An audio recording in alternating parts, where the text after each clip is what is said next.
All right. In that case, if it's all right with you guys, I sort of left it up to you for you to determine your character's background and as to why they're here. Either you volunteered or you're forced in some manner, or agreed to do it for some whatever reason. The only restriction, of course, being if you expected a reward at the end of it, we'll talk about what that reward would be when you come back. Now,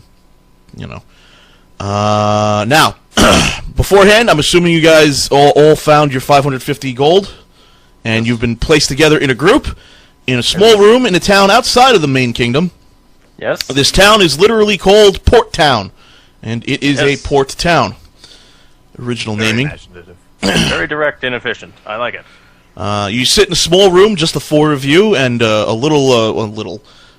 would say a diminutive, maybe smaller than human dwarf walks into the room. He's a grunt and very direct man, and he goes, "All right, you four, you're gonna be on one of our primary transport ships. Are there any questions as to what you're doing?" Do we know what we're doing? Actually, you guys have been either conscripted or you volunteered to go out west and fight the. No, I'm trying to explain it to you all of you right now. All of you, you've been conscripted, you've been forced to, or you volunteered to go out west and fight the taint, as it's called, that has attacked your homeland or homelands. The taint. Yes, I specifically selected that to get a giggle out of Chris. And you're there now. You're not there. You're about to. We're in the taint. You're in the taint. Yeah. You're in the middle of the taint. You notice how on the map. I don't even think that's an expression of humor, Chris. I think you're just going, nah. Yeah. What are you, Peter? Stop it, Peter. And right now, the only thing you're really aware of is you were told to be in this room at a certain date at a certain time, before or right around the crack of dawn, and you were told here to be said you were going to be here to be briefed on where you're going to be going, and who you're going to be reporting to. All right, well, then. And you're reporting to me, so you're here now. You're going to go down to the port. You're going to find the boat. This boat is literally called Prisoner Transport, and you are going to follow my orders. Is that understood? All right. Yes, sir. All right. Now, I did say the boat is called the Prisoner Transport. You're not the prisoners, but we do have some people who were not willing to join us in this fight, and they've been hand selected to join us. We think they may be useful. To be honest with you, they're probably just going to end up being meat shields. That's a very cruel way to look at things. Well, considering we're getting our asses handed to us here, we either kill them out there or we die. So, hey, it's your choice. So are you saying we let them die? I'm saying worst comes to worst, they're probably going to die. I'm not saying go out and kill them. But if I have the opportunity to save them, are you giving me orders not to? No, I'm not. Oh, okay, good. No. You're not a horrible person at all. What's your name? Yeah, God damn it. Hold on. Hold on, I gotta figure out a name for myself. This is the one thing I'm going to be around for. I'm never going to show up again. Now you want to know my name. What's your name? Son of a Hold on, I need to remember it. Hold on, I need to figure out what my name is. Just give me a minute. I asked characters with the names on. All the fucking characters you have to ask. My name is Percival Longtrouser. He said we're supposed to take orders from him. I assumed we knew who he was. Yeah. My I name. was about to ask myself, so. His name is Vegeta Severin. What's wrong with my favorite anime? My name is Danini Vegeta. Yes, Mr. Vegeta, sir. Yes, sir, Vegeta. Please call me Danini. I appreciate it. Very well, Genie. I don't think it's... What rank does Danini Vegeta have?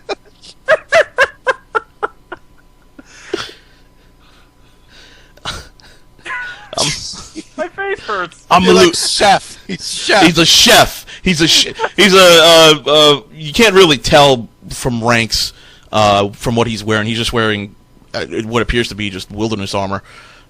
He's got some fur-lined armor on, but there's no real insignia or anything or ranks. Okay. Okay. Well, we take orders from you. We're going to be going to prison transport. I'm gonna call We're him sailing somewhere, I assume. Well, listen, I'll be completely honest with you. Once we actually reach our destination, you're going to be taking orders from someone else. I'm just here to make sure you actually get there. Okay. In fact, it's So- completely pointless for you to learn my name because we'll probably never speak again. In fact, I'm probably going to die on the cruise, but that's neither here nor there. Not if I can help it, Mr. Vegini. So, how far away from retirement are you? I got a couple of months left. It's okay. Unfortunately, the cruise is going to be a while. So, they briefed you. You got all your supplies and equipment ready. From what I understand, it's all down at the docks ready to be loaded on.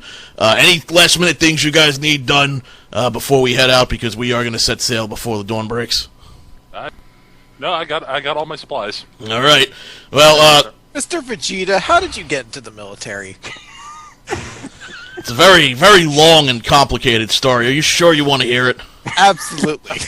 Don't we have to get to it prison transport? Well, I can tell you on the ship. How's that sound? That works great, but don't forget to accidentally skip over and time pass. I want to know. No, I'm kidding. Such an asshole, Chris. I was about to look at Vega and ask, are you trying to make us miss this ship?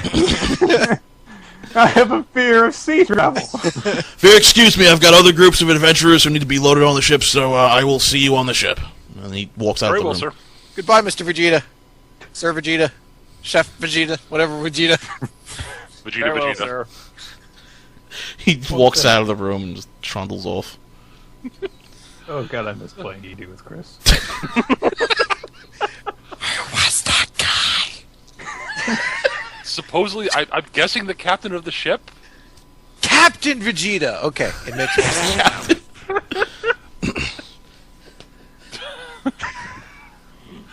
Hold on, I need to type up notes. Captain Vegeta. Danini Vegeta. The Nini Vegeta, come on. Captain Danini Vegeta. I'm so Just wait, Jason. 7 months from now, I'm gonna ask what's going on with this guy. Right. Assuming he hasn't been devoured by a gigantic kraken, okay. I'm so glad we're getting this started off on the right foot. Yeah. Right. So, aha. Let's go to the ship. Yeah. Oh wait, have we introduced ourselves from No. No, you guys just all sort of wandered into this room you were instructed Yeah, to that's go. what I Oh, was like. yeah. So, I'm Charon. Who I don't recognize any of you. I am Vega. I'm a sister of Saloon. A daughter of Saloon. Moon person. Yeah. I'm eloquent with words. as you see. A pleasure to meet you. Actually, as I said, I'm Charon. I'm technically I'm a low-ranking member of the Eldritch Knights from the Winter Court, on loan. Yeah, I'm on loan too, in a certain respect. I am Han. On loan, buddies. Sure, I do not know what that means. you've got pointy ears. I have pointy ears. Want an ear fight? Not particularly. Okay. Hello, Han. Hello. What is your last name? I've already forgotten it. Shut up. Alright. And you accuse me of not being prepared. It's a really awkward name to actually. Nick's like Solo. I'm Han Solo.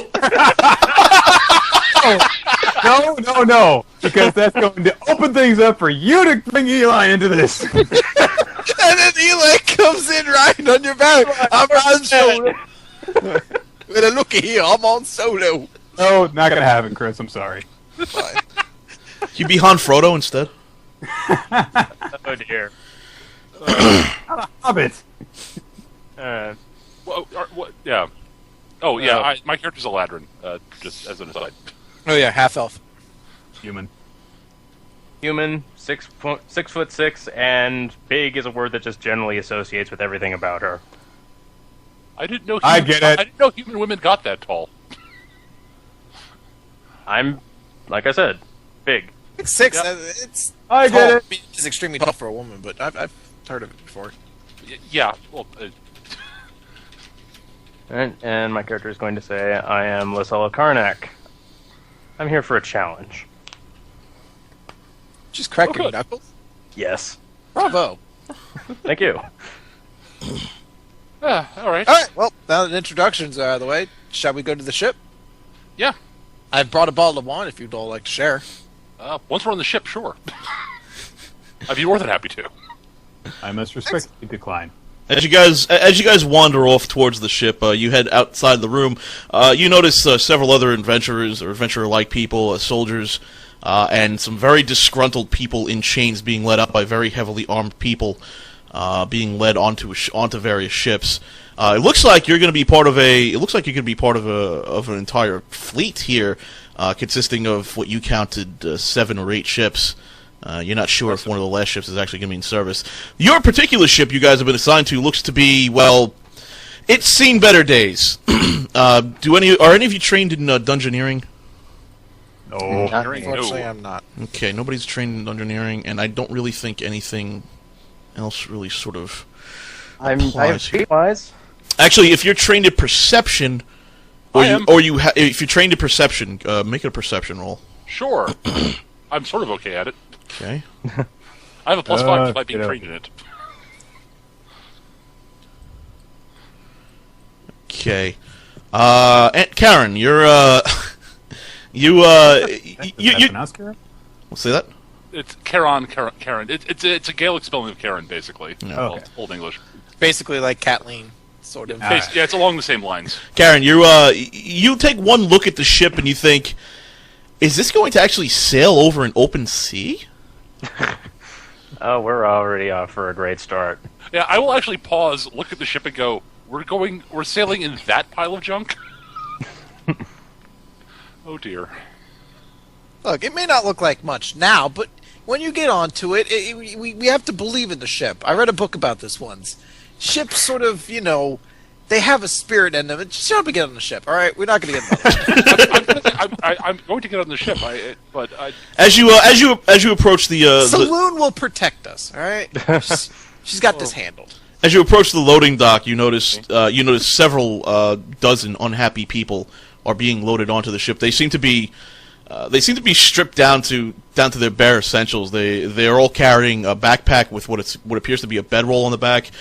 They have very basic clothes. Many of them tattered. Many of these people are dirty. They're all chained up, and they all seem to be walking in a chain gang with heavily armed people, would appear to be guards, guiding them onto the ship. One of the guards. Wait, they have no armor or anything, though? They don't have any armor or anything. No.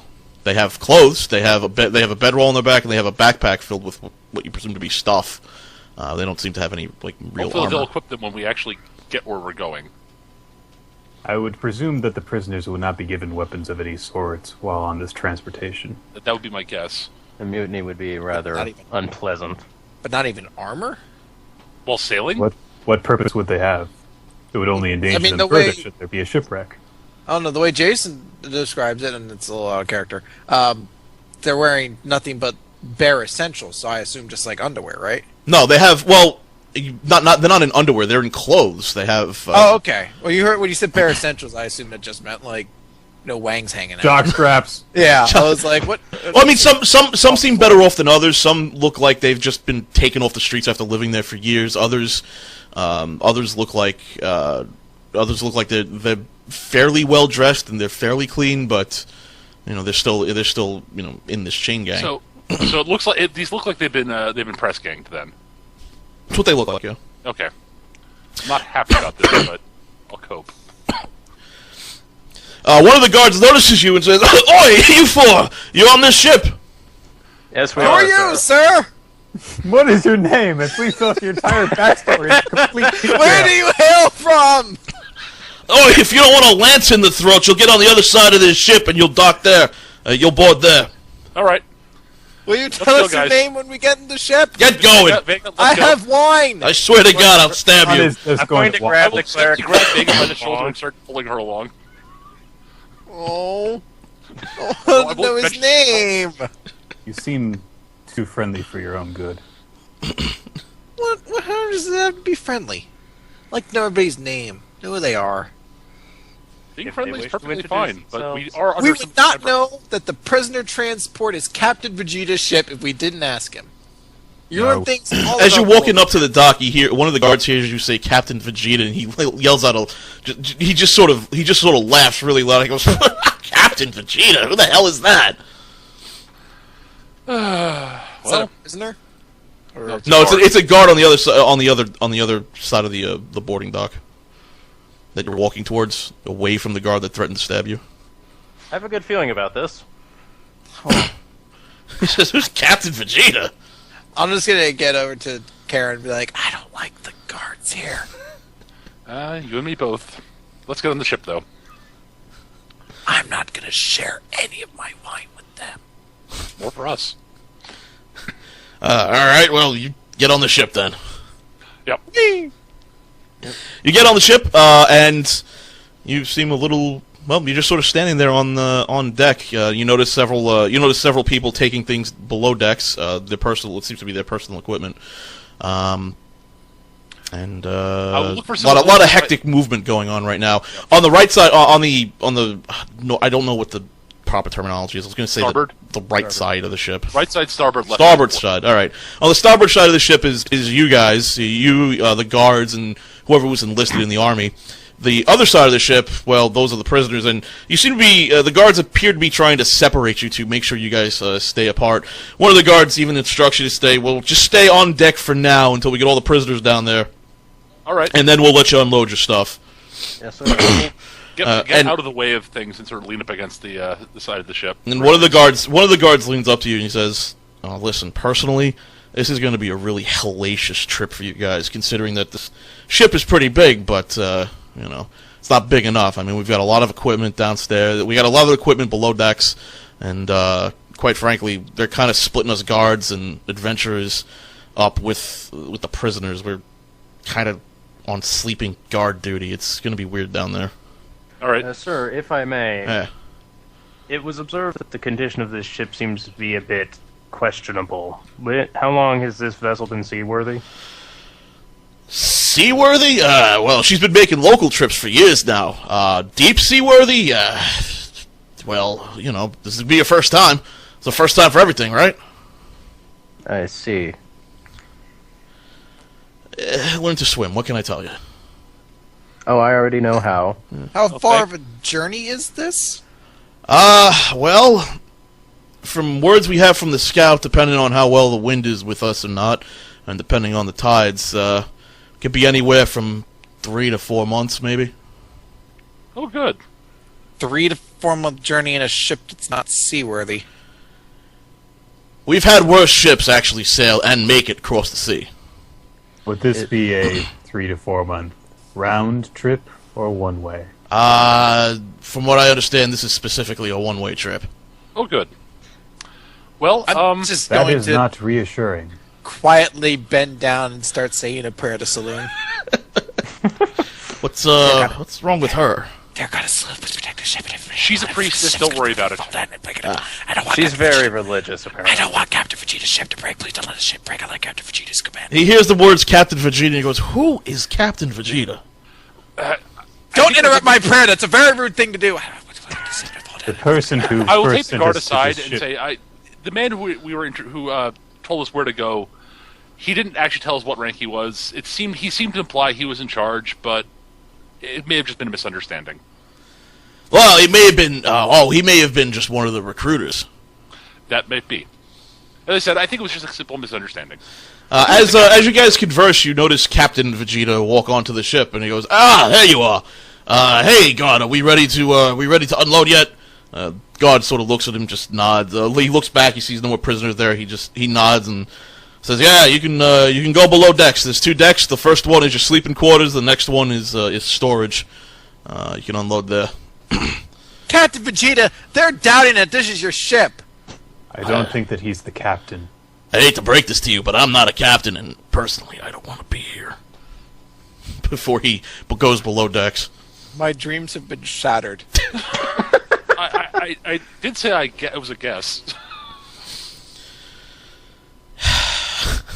After loitering around on the deck for a few more minutes, you notice somebody who is clearly captain-worthy, or at least he fancies himself a captain. He seems to be in what appears to be a captain's coat. He has a white, scruffy beard and smokes a corncob pipe. He walks onto the ship and he goes, "Ahoy there! You ready? Ahoy, are you the captain of this ship? Aye, I am. Well met, sir. Well, that's sir, Captain. Aye. I'm Charon. I'm pleasure to Captain. meet you. I'm Captain. I'm Captain Mary. How are you? Pleasure to meet you, Captain Mary. Stupid fucking generator. God damn it. Okay, hold on. I have to. I am edit, sensing I have irony. I have to edit my notes from Captain Danini Vegeta, not a captain. Captain Mary Captain. is Looks like Captain. Looks is like Captain Crunch. question mark? That's Reminds Mary me of with an Captain E. Crunch. Damn it. I assumed. Yeah. Mary Agon. That's my name. Spell that Mary with an E. Like Merry M-E-R-R-Y. Christmas, dumbass. No, Mary. M-A-R-E-Y. Oh, Huh. Okay. He put an E in there. To very interesting. Yeah, Mary Agon. You can call me Captain Agon. I'd appreciate that better. Oh, But Captain Agon. Oh man, now Chris can imagine him with dreadlocks. A-G-H-A-N. AJ. A-G-H-A-N. There you go. So you guys, are you unloaded yet, or do you still have to store your stuff? I have to go take my stuff downstairs. Where downstairs? We heard there's separate, slightly different areas for storage and rooms. Aye, and if you guys go to a different map, you go to the Ocean Cruise map. You'll notice the ship. The top one is the above deck. Middle one is you immediately go down, and that is the first level. The second one you go down. That's the second level. The first level below decks is the sleeping area. The captain just says, "You just go below decks. You'll see where you're sleeping." Okay, great. Thank you, Captain. Thank you, sir. I will grab my pack and head down. Yeah, all right, you go grab your pack and head down. Anyone else following them? Yeah, I'll follow. Yep. Alrighty, you all grab your packs and head down, and you notice in the second, on the below decks, the first floor below decks, you notice the hallway is basically covered with sleeping cots. There's just sleeping cots everywhere. On the sides of it seem to be makeshift cells for the prisoners. They seem to be stacked 3 in a room. With makeshift gates locking them in. Each you'll notice on the map that the white is each sort of door, and they have 3 prisoners to a room. Okay. Each of the black spots is a cot, and if you go down below decks one more, you'll notice all the various places for storage of stuff, and those are the black boxes. All right. Well, then I'll go further further down and find somewhere to store my pack. All right, you can go do that wherever you want to. Yeah. Set up some over here. Yeah, you don't want to. You notice that all the crates and all the barrels they're sealed, so you're just gonna have to put them. Yeah, I wherever. find somewhere. Yeah, you just reasonably find safe to somewhere. It's place fine. Your packs and whatnot. It's a good thing you didn't bring a horse, huh, Chris? Yeah, no, my horse would have died. horse Jason would would've- have made me eat it. Or leave it behind. I'm eating solo. I'm eating solo. I'm actually comfortable carrying all my stuff, so I'm not going to put any of it down. Okay, and just to point out above decks, there's several white areas. The two 2x2 squares, those are the stairs down that you're currently standing next to. The big one is the mast. On the right, you'll notice the white and black outline ones. Those are stairs that go up to the captain's wheel, and then there's a door that goes to the captain's chambers to the right. Right. Got it. Okay. There you go. What's the thing at the aft of the deck one? The aft of the deck one. That's the captain's room. This thingy. That's the captain's room. Oh, okay. Goes to the door that goes there. Okay. There you go. I'm going to drop off my journey bread and hold on to the rest of it. Okay. The captain, after a while, you guys get acclimated to your conditions, and he sort of, the captain wanders down below decks, and he just starts taking a look around and seems to inspect everything, make sure everything's set and ready. You notice he's paying particular attention to the construction of the prisoner cells. Seems to be pushing on them, making sure they can't come loose. Well, he's just basically wandering around. If you guys, want to talk to him or whatever. But beyond that, as he passes you by, he just lets you know, don't be messing with the prisoner cells. We'll be taking care of them. You don't have to do anything with them, and make sure you're comfortable. This is going to be a long journey. We're probably going to need your help along the way, but that's what these journeys are like. Last time a scout made it back, he told us of enemies that just sort of sprung to life on deck that they had to take care of. So hopefully we'll avoid that, but you never know. Sounds fun. Lovely. Yeah. So yeah, I guess I'll recover my sleep, my bedroll and such, and find a spot to sack out at. I will say to the captain that I have had some nautical experience, and if they need anything of me, be it physical or some substitute sailing, I am fully willing to volunteer. Now we got enough volunteers, but thank you. Very well, sir.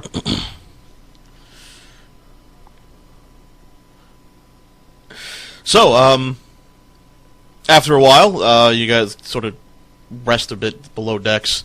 You notice the prisoners, they tend to be very quiet. They're all just sort of sitting there in their cells, uncomfortably as it seems.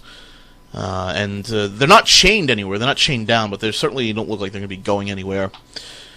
You hear from above deck. You hear above deck some rattling going on, and the ship's starting to move. Some calls coming out from the captain to the crew. Before finally the ship sets sail and leaves harbor, and it seems you're off on your journey, and you're stuck here with whatever you've got. Yep. Anyone want to share a drink? Sure. You said you brought wine. Yeah. I will respectfully decline, but thank you. What about you, Han? I abstain from alcohol. What do you abstain from? Is this like a monk and vow? Yes. Oh, I was on the dot. Sweet! Well, I don't have anything else, so you're welcome to join us. Chat. Tell me your name. Tell me where you're from. You already know my name. Well, tell me it again. I liked your name. You are fascinated with names, I find. I'm fascinated with people. And you're Is this Fascinating, period. Is this behavior normal? Probably not. I suspected it might not be. No wine for you. I already said that I didn't want any, though. It's a victory for me. One of the prisoners that is nearest to you just sort of looks up and goes, "Oh, will you shut up?" You're rude. What's your name?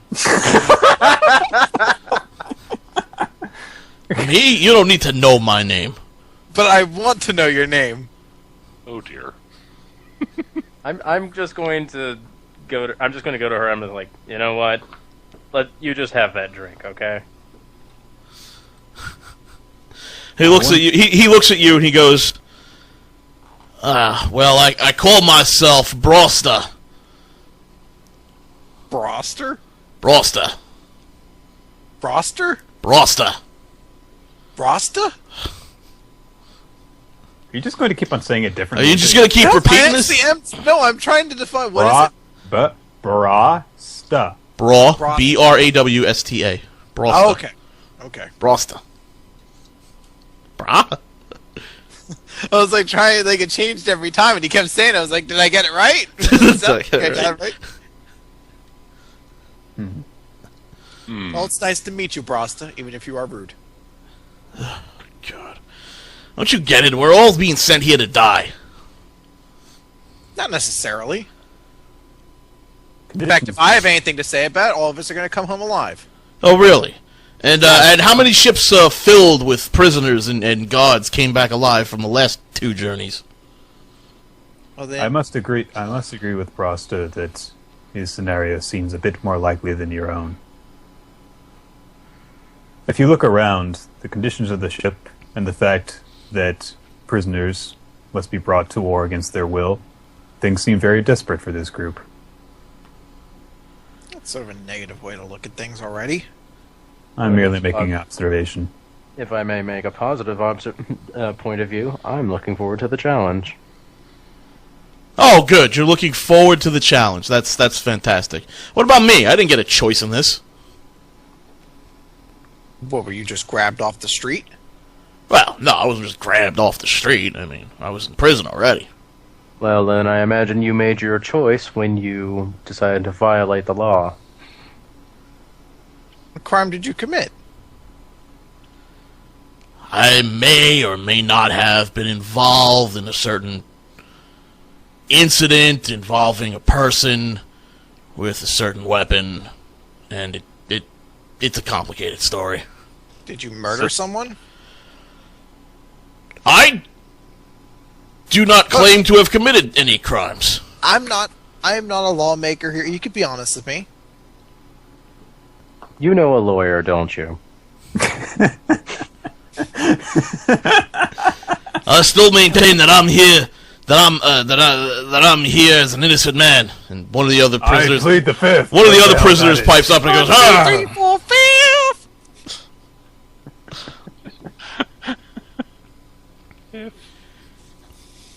Goes, "What are you doing here? Why are you guys here? You guys aren't behind any bars. You're here of your own free will. The hell are you doing here?" I'm a mercenary. I'm here for the fun and for the pay. Yeah. I used to know a mercenary once. What was his name?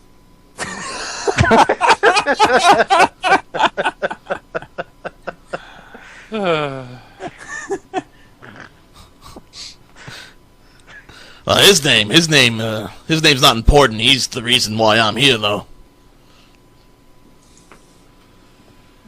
You hired killers, they're all alike. You do anything for the pay. And then when somebody comes after you and you defend yourself, oh, they don't like that, do they? But you got friends in high places, don't you, Merc? Maybe I do, maybe I don't. I don't claim to be associated with anyone. What about you? You're a priest. What are you, priestess? What are you doing here? They conscripted me for my order. I'm sort of wandering around right now, just doing saloon's work, and they knew I had healing arts and asked me to join. So you joined? You didn't fight back or anything? Why? I'm sort of just a wanderer right now as it is. I go where the stars guide me. Stars guided me here. The stars guided you to this shithole. No, it's saloon's guidance. Your god sucks. Goddess. Oh! Goddess. Goddess sucks. Well, that's your opinion. It's wrong. I want a god that gives me golden honey all day. That's what I want. You What should, have you done to deserve it? worship Coralon. I hear he does great things for small arts. Insert the air there any might. What about you? What about you two? What are you doing here? Who, me? No, the two I've already spoken to. Smartass. My liege lady is an ally of this nation. They are in desperate need. She's offered my services, so I came. Military types. Never could understand you. But how about you? Shrug. I am on a journey of knowledge. I am as well. In a way. I believe that there are very different journeys of knowledge. I don't doubt that, but one must learn what one must learn. I'm on a journey of knowledge too. In a way, I want to talk to my god. This. Considering your fascination with learning names, I do not doubt your word. Oh, somebody kill me, please. Well, Hey, if your opinion's true, then you'll have your opportunity will come at some point in the near future. but if it's not, Mr. Prosta, then you have 3 months of this. So you might as well enjoy it. Oh God, help me! And then she began singing 10 No. billion bells appear on the wall. Saloon. The goddess's name is Saloon. Saloon. Saloon, help me. I go to saloons to drink. In character, I pause for a moment, then start laughing. That's a I'm good going to one. laugh as well. Actually, yeah. That was actually quite good. That was. I don't get it. So what knowledge you hoping to get out of this strange guy? Wizard of Oh. It's hot. Han. I'm not sure. You're not sure, so you're on this leaky boat, going to God knows where, to some forsaken land, to go get killed, for no other reason than you want knowledge. Part of the journey is learning what I'm looking for. Very strange people. Very strange people. Oh well, at least I'm in here with a one-armed man and a midget, so you have a great time. What are their names? You can fulfill step 35. I don't know what their names are. What? Hey, did they give you guys any food? No. I brought my own. I brought my own as well. Did they load any food on here? There are lots of barrels and stuff below decks. I have no idea if it's food or not. I'd assume they loaded food for themselves at very minimum, and some for you people, because you'll be very useless as troops if you're dead before you get there.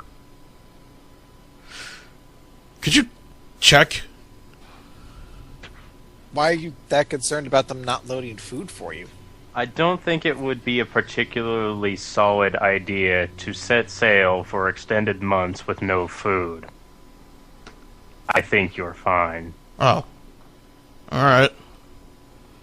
Could you get me out of here? No. No. That is not my call to make, and I have no desire to join any of you in there. Wow, you're just a joy to be around, aren't you? I do my best. Whatever. So where are you from? Han sits down on his bedroll and he starts to meditate. he looks at you and he just turns away. He just turns away and he closes his eyes, tries to get some sleep. I'm going to sit on my cot as well. Alrighty, you notice that there's plenty of cots there, and you notice that there are plenty of guards around as well. We could, if you guys want to, if you're pretty much done interacting with people for the day, we could fast forward a bit. I mean, do you want me to go to each and every cell? What's your name? What is your name? I mean, basically, I'll probably make small talk with, the other adventurers. Okay. And when I'm not doing that, I'll probably go up on deck once things are a bit calmed down from setting sail, and practice my sword a bit. That's about it. Okay. Going to spar. Unless someone asks me something. I mean, Okie dokie.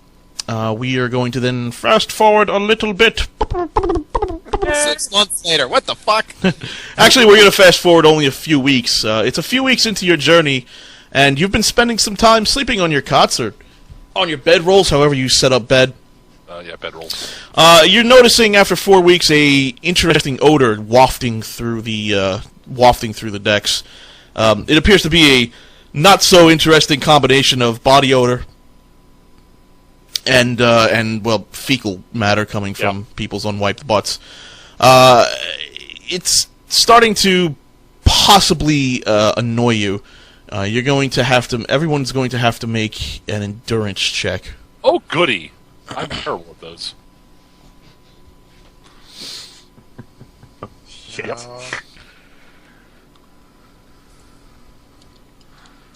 Shit. Woohoo! 18! All right, who are the two that rolled 8s? Me. That's That is 8. first- That's first Han and me and Han. Oh. Me and Han. Alrighty. Shit. 1 second. 8, not 18. You I'll be guys right back. uncontrollably Gotta take vomit while you try to sleep. Okay, you guys are gonna get. Give me 1 second here. I'll be right back. You'll be right back. I need you here. Oh no, I don't. I need Karen. And No, Han. you need Karen and Han. Yeah. Okay. Next Han. Yeah. That So. was Han. Yeah. Okay. Anyway, this is going to be against your fortitudes, gentlemen. Oh no, I'm sorry. This is going to be against your wills. Excuse me. Oh, okay. Going to be against your wills. Karen, Han, 6 and 11. Miss. Yeah, not even close. Both of you missed? Okay. You're lucky this time. On to lean over the side of the ship during his bouts of nausea. Yeah. You're not really nauseous. I mean, unless you want. I mean, you want to have that as a trait. Well, I'm assuming that's. What No, that's not what the endurance check was for. Oh, okay. I've spent as much time up on deck as I can, though. Yeah. Yeah, I'd imagine so. Except during one particular night, unless you want to actually try and roll through this, a storm rolls in and it gets particularly nasty. No, I'll head back down below deck for that, but Does anybody want to stay above decks, try to roll for this one? I'm not a sailor. Okay. Yeah, I don't have a lot of athletics or anything like that, so I'd I'm probably just trained get in athletics. I'd but- get blown right off the ship. Alrighty. Alright, so a couple of nights pass by of some pretty nasty storm. The ship itself loses several guards. You think it lost during that storm 4 guards. Captain seems to be alright, though. Was safely tucked away in his cabin. Another couple of weeks pass by, and everybody's... Did Vegeta make it? Vegeta's wandering around, actually taking care of things. He's looking after the prisoners and feeding them I just during want to make sure intervals. Vegeta made it through the storm. Vegeta made it- Otherwise, I was going to make the ship turn around and get him. I don't think they would do that. they'd haul ass the opposite direction. Everybody is going to need to make one more endurance check. All right. Woohoo! Woo. Yahoo! Flying colors, There we flying go. colors, flying colors. And not so flying colors from the other person. Oh, well, he's still gone, I think. You're still gone? Okay, well, I'll just wait then. It's been a total of... Plus 7. I can roll 4. Okay, yeah. So. Let's roll for him. Alright, that's fine. That's Alrighty, so it's been a total of 8 weeks thus far, if you guys want to subtract your food, Yep. your rations. On the 8th week, the captain gathers everyone above deck. He gives everyone that's and the prisoners, that's not prisoners, excuse me. And he gives a quick status report of supplies. He mentions that they're going through food quite rapidly, and he's actually really concerned. He thinks people are either stealing the food or hoarding in some other places. He's tasked you 4 with finding out what's going on with the food supply. And he's also asked you to look into possibly a solution for the water situation. The water, while not going away, while not being used as quickly as the food, is running a bit low. And he doesn't know how much fresh water they're going to have before they make it to shore. Sorry about that. I'm back. The first thing Captain asks of you 4 says, you're one of the few adventurers who actually aren't doing anything on the ship right now, so what I want you to do is to sort of look around, see if you guys can't find what's going on with the food, maybe find out who's actually stealing this food from us, because this is going to be a problem. Sure, I'll happily take a peek around. And Leads? and then, well, everyone. everyone. Well, he says Crowded ship. So. he says, well, it's a pretty crowded ship, so I mean, it could be you 4. I don't know if you don't find anything. I don't know, but if you do find the person who's doing this, this is my ship, and I guarantee you, if you don't mercifully end his life, I will have him swim for his life. And with that, he dismisses you from his cabin.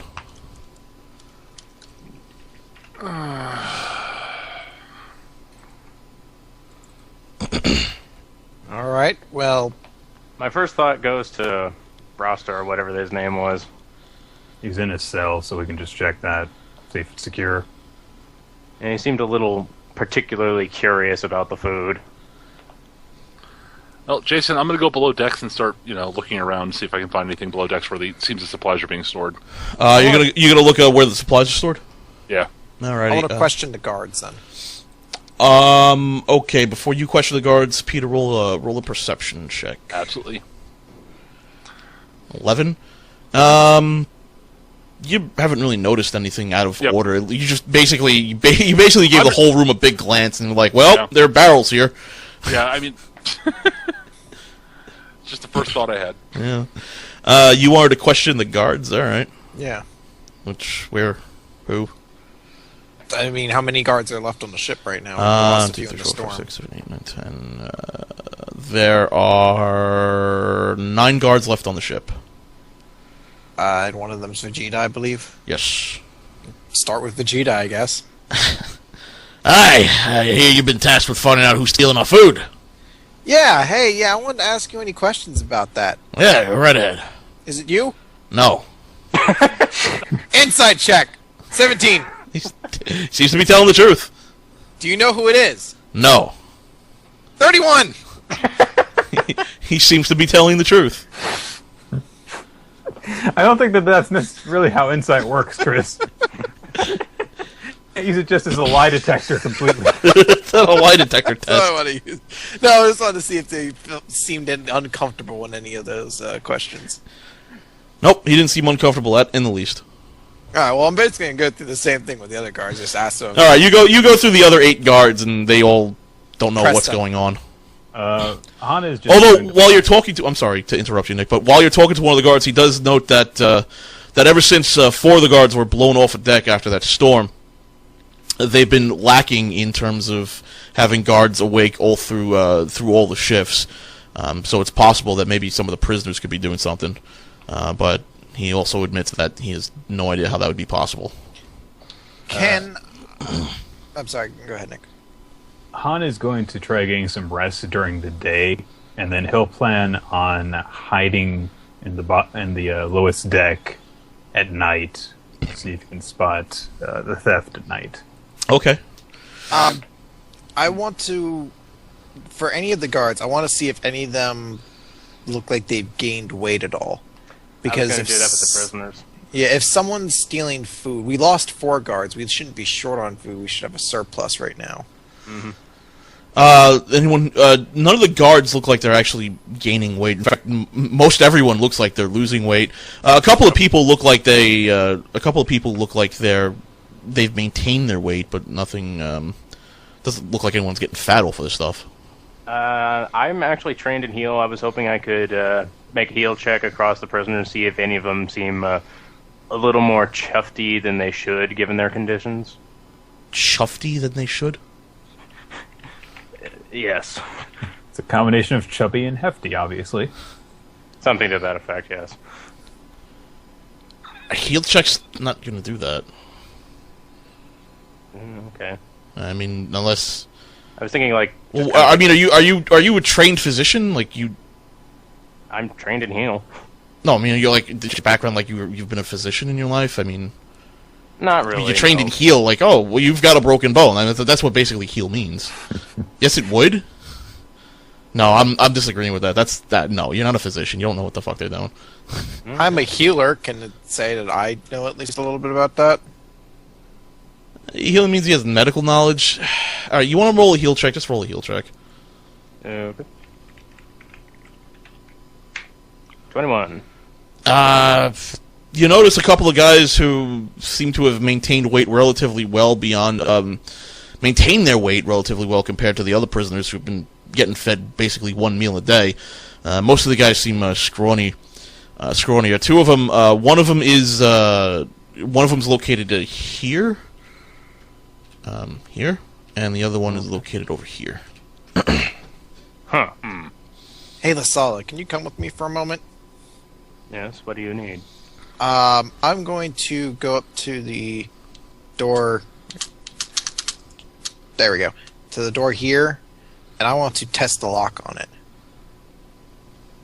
And you want me to keep you basically protected in case you break it? Well, basically, in case the door just swings open, I don't want to get mobbed by prisoners. Fair enough. So I just want to... Basically, I want to try to inspect the lock. Okay. Well, so would you want a perception or a thievery for that? Are you trained in thievery? No. Now, make a perception check, then. 20. You look at the lock, and it seems fairly firm. Gonna just test pull it a few times. No, you give it a good couple of yanks, but the gate stays in place. Sorry about that, Jeffrey. Go back to bed. My name's not Jeffrey. Why can't you ever get my name right? What is your name again? Fuck, I had it ready too. God damn it. Where is it? I'm on a different screen right now. Hang on.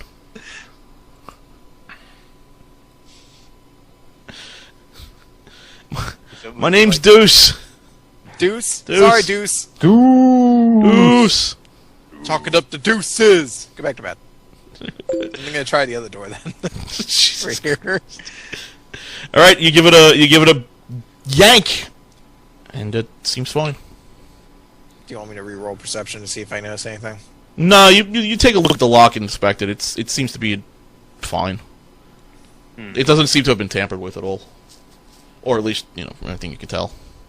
There's no like scratches on the lock or anything. Is there anything going on the walls? Does it look like there's a plate or something could fit through the gates? What? Yeah, a plate could fit through the metal bars. Yeah, but what I wanted to say conflicted with my mental vision. Never mind. Okay, stick with me on this, Jason. Does it look like any of the people in this cabin have been eating one another? No, it does not. All of the people have their legs and arms. Aside from the people Except for the people who had their missing limbs already. Yeah. Except for the people who had missing limbs already. Make sure that this person isn't staying, a bit chubby because he's eating the other person. Not chubby. He seemed to maintain his weight. I'm just saying, Jason's done this before. I didn't want to rule it out. Fair enough. Fair enough. I think we would have noticed that. By the You howls think? of agony. The howls of agony and pain. The dude could already be dead. The howls. Haven't been paying attention. You'd think you'd notice that, but you do have to remember, Eli did wake up with an arrow in his shoulder. He's just like, oh, that's there. Yeah, we all failed our listen checks at night. Jason made secret rolls. Oh, God. One of the prisoners in the cell looks at you and goes, what are you doing? Making sure you're not eating each other. What are you doing, Steven? For the love of God, my name is Lancy. Sorry, Lancy. Why can't you remember our names? You talked to each and every one of us. You kept us up all night, and you can't remember our names. There are a lot of names to remember. My deepest apologies, Lancy. Anyway, what do you want? You want anything from me? Well, we're just sort of doing some investigating, and, well, we noticed that rations have been a little bit low, but you don't look any worse for wear for it. Because of it. I'm sorry, I'll go exercise and lose some weight. No, I'm just curious. Do you have, parents who were athletes, or, I don't know about that, but, I did a lot of farm work in my life. Can I roll an insight on him? I want to tell if he seems like he's dodging a question or anything. Yeah, alright. He's gonna give any signs. 15. Yeah, he's not giving you straight answers. He's not looking you in the eyes. He's just sort of giving you answers out of his mouth. About it. Does that make sense? Yeah. Lancy, I'm just wondering, do you know anything about the missing food? I don't know nothing about no missing food. Lancy, you know me, right? We've shared stories. I told you all about my life and everything like that. Regrettably, yes.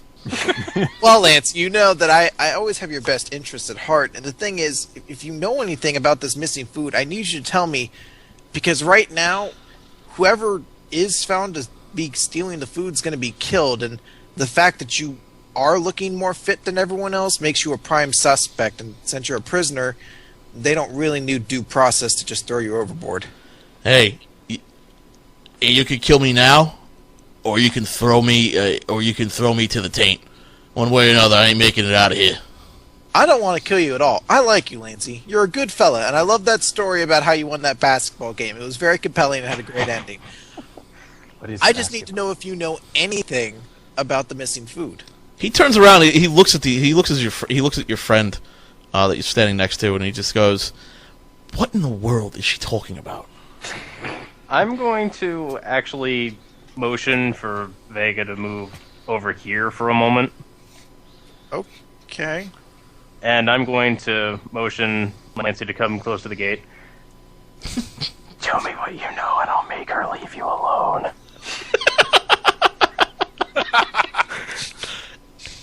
I don't know anything. You guys are insane. What are you talking about over there? Is he telling more stories? I'm certain you know nothing. He just sort of looks away from the gate and just goes, "Oh God, leave me alone. Well, if you hear anything, let me Go away! God! Lancey, what's wrong? I'm a dead man. Leave me alone." Oh, why do you torture me? I'm actually going to take one of the rations I have from my bag, and I'm actually going to hold it where he can see it. Oh, good. You're gonna torture me. You know what? Just go away. God, you're annoying. Fine. I was going to give it to you if you Enough. Basketball and food torture. Leave me alone. All right. Can put it away.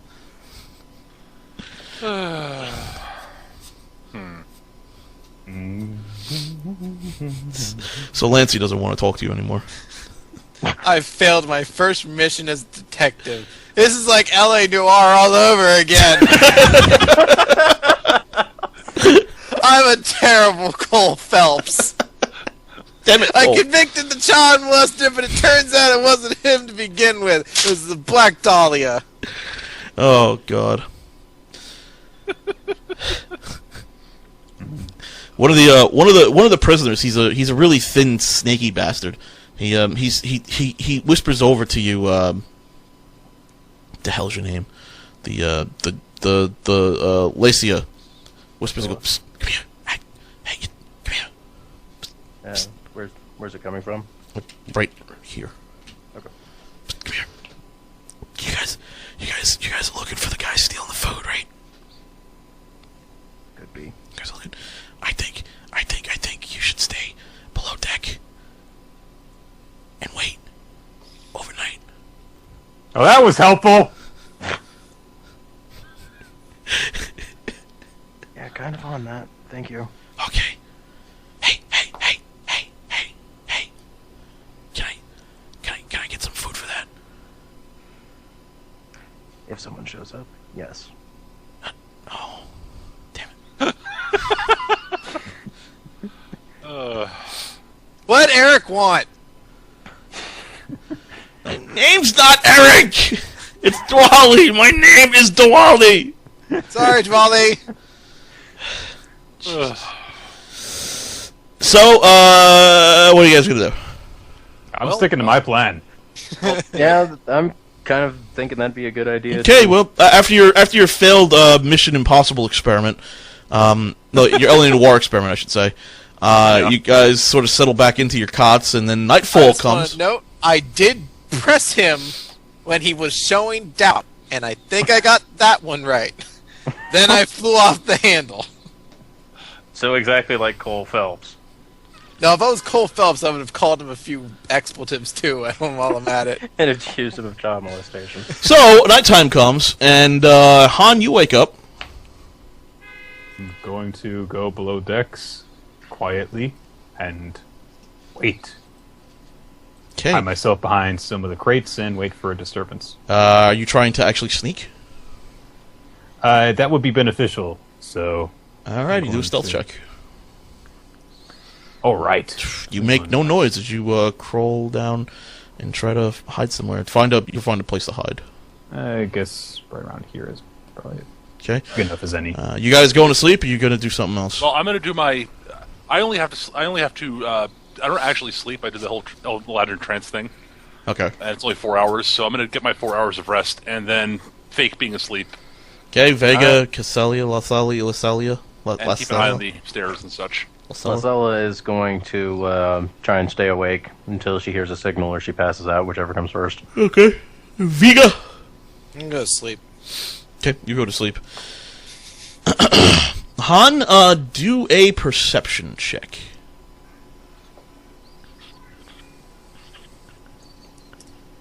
20. Han, you hear something. You hear something very, very strange, and it's coming from right. It's coming from right down here. It seems to be down in this area, away from where you are. Alright, I will try to stealthily, although I'm not sure if I can make another roll like that, and move over there to investigate. Okay, go ahead and move to where you want to go. You want to make another roll? Oh, wow, nice rolls. Woohoo. Alrighty. Move over there, and you notice some wood shavings seem to be falling. Dust seem to be falling from the ceiling, right above these containers here.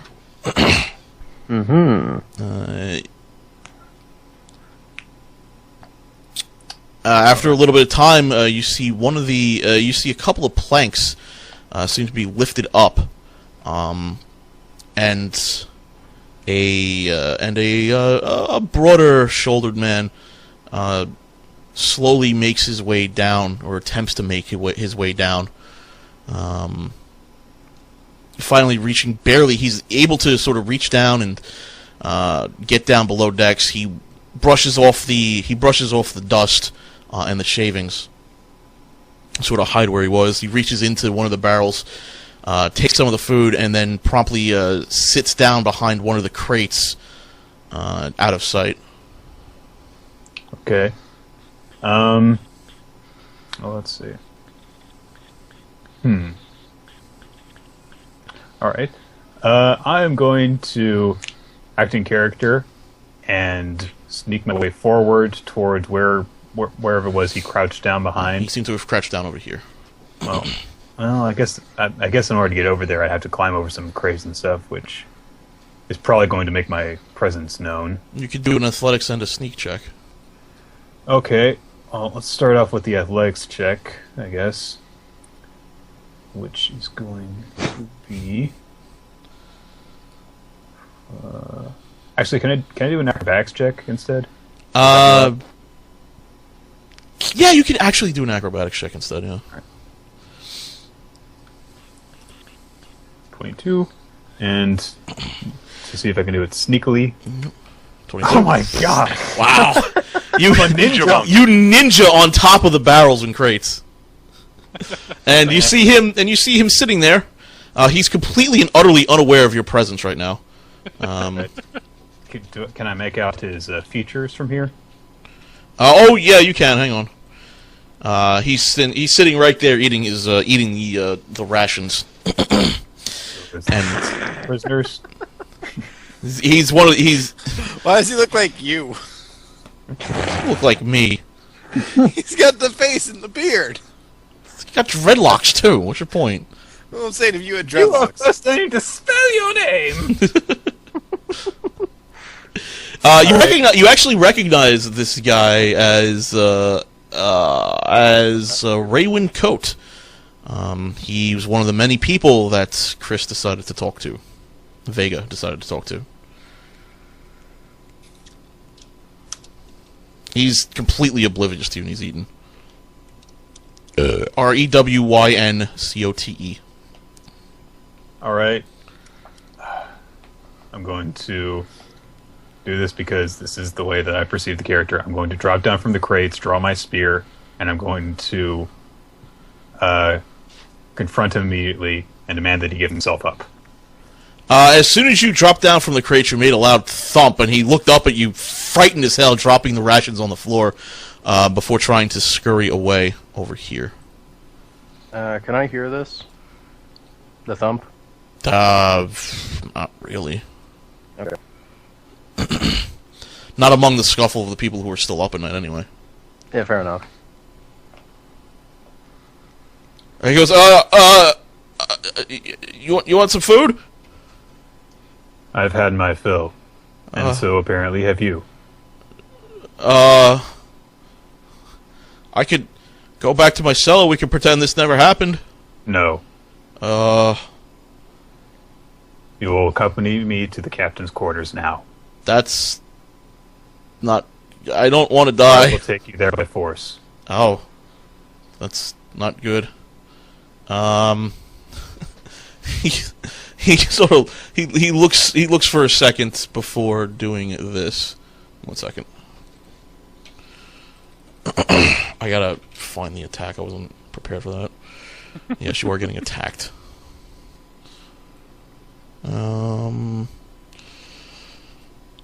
He throws a quick little dagger from the middle of nowhere at you.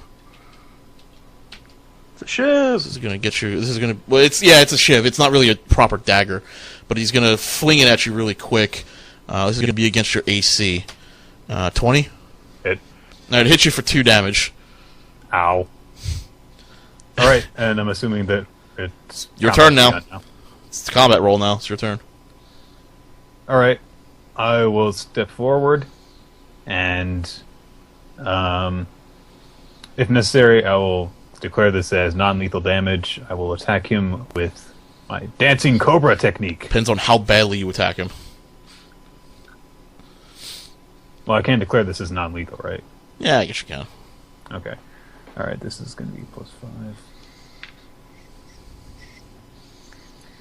+5. This is going to attack his reflex. So 20. You might have hit him by about 15. All right, that's 10 plus 4. 11 damage. He immediately falls unconscious. Thunk. Just like, ah, bonk! Now you've heard the commotion. All right. I will take out my rope and I will bind the prisoner. He's bound. Rebind the prisoner and take him prisoner. Well, he is already a prisoner. Yes. And I will start shifting crates aside so that I can start dragging him up the decks. Okay, you do just that. He's prisoner squared. Yep, you do just that, and you start dragging the prisoner upstairs. Okay. And I'm assuming you're going to drag him up to the captain's quarters? Yep. Alright, captain's quarters are to the east of the map, by the way. All right. So should we go in here? Yeah. Okay. You rap loudly on the captain's door, rap, and then finally he wakes up and he brings you in and he goes, "It's a bit late at night. What you be doing?" I have found the person responsible for stealing the food, or at least one of those responsible. It's not certain that there are not more. I see. You're one of the prisoners responsible, huh? Just prisoner doesn't respond. He goes, well, he's kind of unconscious. So. Yeah, I know. Oh, that's right, yeah. Never mind. The captain just talked to an unconscious body. He goes, damn you! Whack. He goes, all right, very well. I'll have my guards take him, deal with him. Thank you very much. And he says, I don't have any gold on me to reward you with, but once we dock, I'll be sure you're treated well. Very well. Thank you, sir. Thank you. And, appreciate this. See if you could find, anything else about, possibly doing something about the water situation. I will continue to investigate. Indeed. Great. Thank you very much. Han kind of stands there awkwardly for a few more seconds. You can leave now. Oh. Thank you. As you exit the captain's quarters and you close the door, you hear a very, very loud bang, and then it's all silent. I think just curb stomped that guy.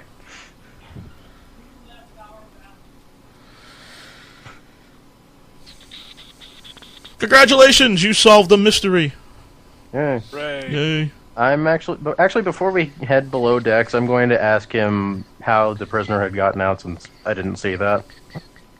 I'm going to try and estimate where I believe the hole in the floor was carved. And okay. It was it looks to be right about here-ish. All right.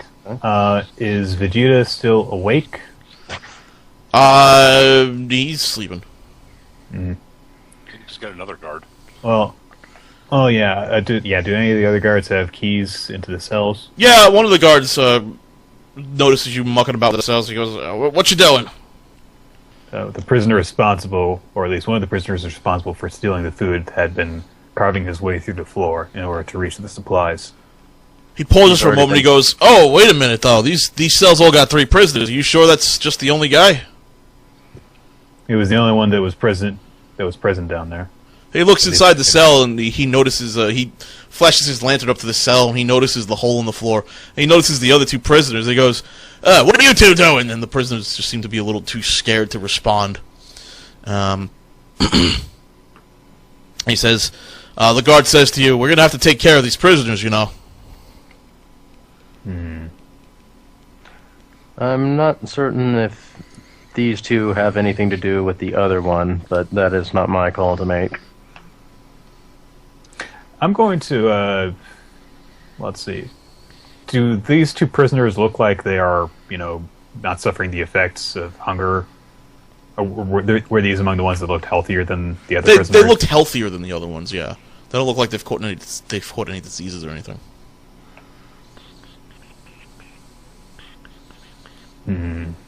Oh, the cells are full. I'm not exactly sure what we're going to be doing. You guys have any extra chain? We can tie them up. I actually do have chain. All right. So the guard unlocks the cell door for you, and you walk in there and you chain them up outside the cell.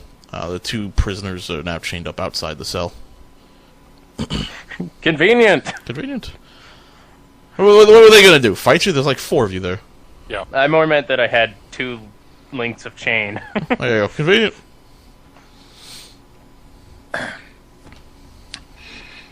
Okay. I hope I get those back. As I said, while he's investigating inside that cell, Jason, I just had an idea. I'm gonna go back down below decks. And I'm gonna look along the ceiling, along the edges of the storage area. Yeah. To see if I can see any evidence of other prisoners digging down. Yeah, I was thinking about that. All right. You'll have to do. I guess would a perception check work? Perception check or any other check you think may work if you have a dungeoneering thing that may work. Perception is the one I got. So. All right. I don't think Arcana will work, which is my good skill. Oh, maybe even a streetwise check may help. Is it a magical floor? No. Yeah. But no, it's leaky wood, and I'm not quite sure magic's gonna help here. Great, lovely, good roll, Peter. Well, you look at the side of the, you look at the wall, and you go, that's a bulkhead. Yeah. It's there. Wish I could roll well for that, but oh well. You just sort of look at it and you go, it's wood. It's wood. Yep, that's wood. I've confirmed it. It's wood. It's a wall. Someone else who's actually okay at perception can go take a look at it, but I wander back up above deck. Oh. Back up to the second deck and I've got a passive perception of one of the guards looks at you and says, "Oh, what'd you find?" Oh, just it looked like the rest of it was intact. All right. Well. I'm not sure one guy can make up for all the food. Yeah, I don't either. So I think there might be something else up. Yeah. I didn't see anything, but that doesn't mean anything. Someone else who might be better at finding things like that might want to take a look. Who's trained in perception? I have a +8 in perception. All right, so you're trained. They said I am trained in perception. I have a +5. You have a +5. It's just a bonus. All right, Han, make your make a perception check. Yeah, sure. And actually, Peter, make a perception check. That's just the 18. 25. Oh, credit! Look at that, Karen. Karen looks around suspiciously, and she notices something very, very odd. Out of all of the prisoners who seem to be taking the trip very well, the prisoners on this side of the ship all seem to be doing much, much better than the prisoners on the opposite end of the ship. Huh. So which side of that was, Jason? The side Han's on now. I don't know. It's aft, starboard. It's not aft. It's starboard or the port. Yeah, port. The port. All right. I'm suspecting. I would focus your investigations on the port side structure. Perhaps the tool that was used to carve through the floor has been passed from cell to cell. Han, are you bleeding? Yes. What caused the bleeding?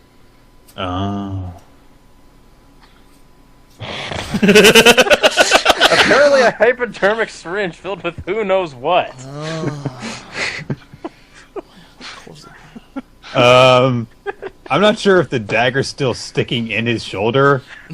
No, I would assume not. No. It just stand in front of the captain. That would make him an incredibly calm person. Oh. What cut you, Han? Oh. Han's not a very well-traveled person. After going below decks and looking at the blood, you find the shank, which appears to be a piece of rather thickish piece of metal, which seems to be torn off of something, and shaped after a couple of weeks into a dagger-like implement. Something to stab people with, or I don't know, dig through wooden planking. Pry open wooden planking, yeah. Yeah. So, knowing that, I suggest to the guards that we sort of that they examine these cells on the port side. The guards do their examination. The only thing they really find, they do quick examinations of the cells. One of the guards hears something creak really oddly. He looks at the floor and he notices that the floor on the port side, the various planks are all very loose and able to be pulled up rather easily. He finds this strange, and he calls and he says, "We better go get the captain. Let him know what's going on here." He turns to you, Han, and he says, "You go get the captain. We're busy here." I have a feeling that this is not going to end well. Before I go up to the captain's quarters, I'm actually going to ask Lasela which prisoner, to remind me which prisoner on the starboard side they were interrogating earlier. This guy over here, Lancey. All right, Lancey. I'm going to suggest that she ask him how much he knew about what was going on. Try and press him for more information now that we know as much as we do about the Shiv and how they were obtaining food. Oh dear, this isn't going to go well. And then I'll head up to the captain's quarters. Alrighty, let's deal with Wind first. You go up to Lancey and you say hi to him. Hi, Lancey. Lancey says, "What's all the commotion about?" Oh, just people digging through the deck to reach the food. What's new with you? So that's what this is all about? Could be. Huh. Ain't that impressive. They figured out how to dig through wood. You sound like you knew how to do so in a more effective manner. Wood's not the most strongest thing in the world. I'm surprised it took us this long to figure out how to get through wood. Us prisoners. How communal. Hey, either you're with us or you're against us. Really? That's an interesting statement. Isn't it? Dear. Any other interesting statements you'd like to make? Well, any other interesting questions you'd like to ask? Not really. Well, now that you're done with that, we go over to Han, who... I think I sent the wrong person to interrogate. Yeah, actually you did. Social skills. Han just assumes that everyone has better social skills than him. Han, you walk. You're at the captain's quarters now. Did you walk in yet or no? I knock on the door. You knock on the door, but there's no reply. Captain. Yeah, you hear nothing on the other end. No. Oh dear. I'm going to draw my spear again and have it held behind me, and I'm going to open the door. You open the door only to find the captain's bloody corpse on the floor and the prisoner nowhere to be found. Oh, damn. You do notice one of the portholes is open. He climbed out the... The white boxes there, yeah. I'm going to stick my head out of the porthole and look to either side of it, see what I can see. You found where the prisoner jumped to. Unfortunately, half of his carcass is still caught on the jagged edges of the boat. The other half appears to be missing. Owie. Well, at least he's been found. Well, I found him! That's good, right? Silver lining! At least. I'm going to... I know that this isn't going to turn anything up anyway, but he's going to check just to make certain that the captain is dead, to see if there's anything possible he can do for him. Oh, you check out the captain, and he was laying face down in a pool of blood. You pull him up and over, and you notice his chest is missing. Ow.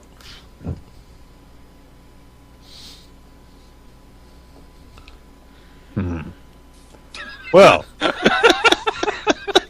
this is beyond my understanding. I like I that. am So the- learning. His chest's missing. Don't see that every day. Ah, that's As far as I know, this is not normal.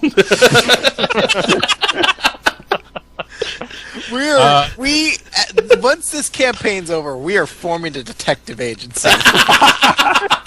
I see. I believe that the captain was killed by his chest bursting open. His own chest exploded. Open and shut case. Your hands just covered in blood, and as you slap them, you're just spreading it everywhere. do a perception check, Han. Okay. I'm going to, at this point, as I'm making this observation, start sounding the alarm. So like, oh, Like bad. He died of natural causes. You notice, Han, you notice something very strange. While there's a pool of blood where obviously the captain seemed to have bled out on the floor, you notice that despite the missing chest cavity, there doesn't appear to be a lot of splatter anywhere. No gore or viscera anywhere. Is the captain holding anything in his hands? He has a gun in his hand. A gun. A gun. I think I figured this out. A gun. A gun. I did not know that there were guns. Well, not a Glock. I mean, it's a fucking musket But, thing. yeah, like a matchlock? Yeah, A flintlock, I mean? flintlock. Matchlock. Why did I say matchlock? That's weird. I have no idea. What is a matchlock? It's not like it's a fucking gun. It's not like a Glock, man. It's just like it's. I mean, I just didn't know there were guns at all in this campaign. Well, now you do. Okay. You're learning. Knowledge.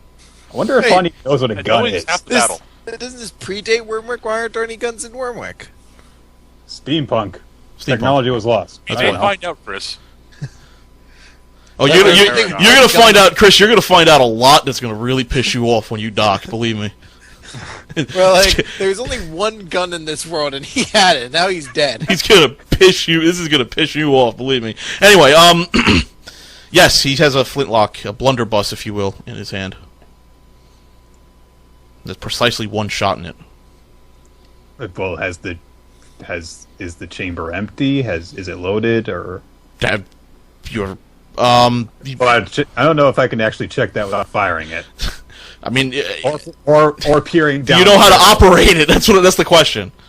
I don't know. I honestly don't know if he knows that. There you go. A time paradox. I already created one. Anyway. So, well, Hans already sounded the alarm. Yeah, he's yelled for guards, and guards have come in. They look around. They're confused as you are. I'm gonna go up there as well, since there's a big mess apparently. First mate Skippy also runs into there as well, and he's trying to assess the situation. Does he have 600 things he's not allowed to do in this game? My name's Skippy. Shut up. And Skippy too. Skippy shit. And Skippy too. One of the guards starts questioning you, and he asks, "So what did you do in here?" I found it. Oh, yeah. Prisoner appears to be responsible for the captain's death, and what is left of him you can see outside the porthole. Yeah, the guards look around. They look startled and confused. One of the guards looks at it and says, "Where the hell's his chest? Where the hell's his heart? His lungs? Where is everything?" I do not know. The one of the other guards just sort of looks kind of panicked, and he looks outside of the captain's chambers, the captain's quarters. He just sort of looks like he's paranoid, almost like someone's behind him, but he's not really can't really do anything. Doesn't see anything. Doesn't say anything. I'm going to call the attention of whoever's in charge here, Skippy. and I'm going to mention the rather mutinous language that Lancy happened to mention. So I'm It's not thinking, mutinous if they're prisoners. you know what I mean. The setting's appropriate, okay?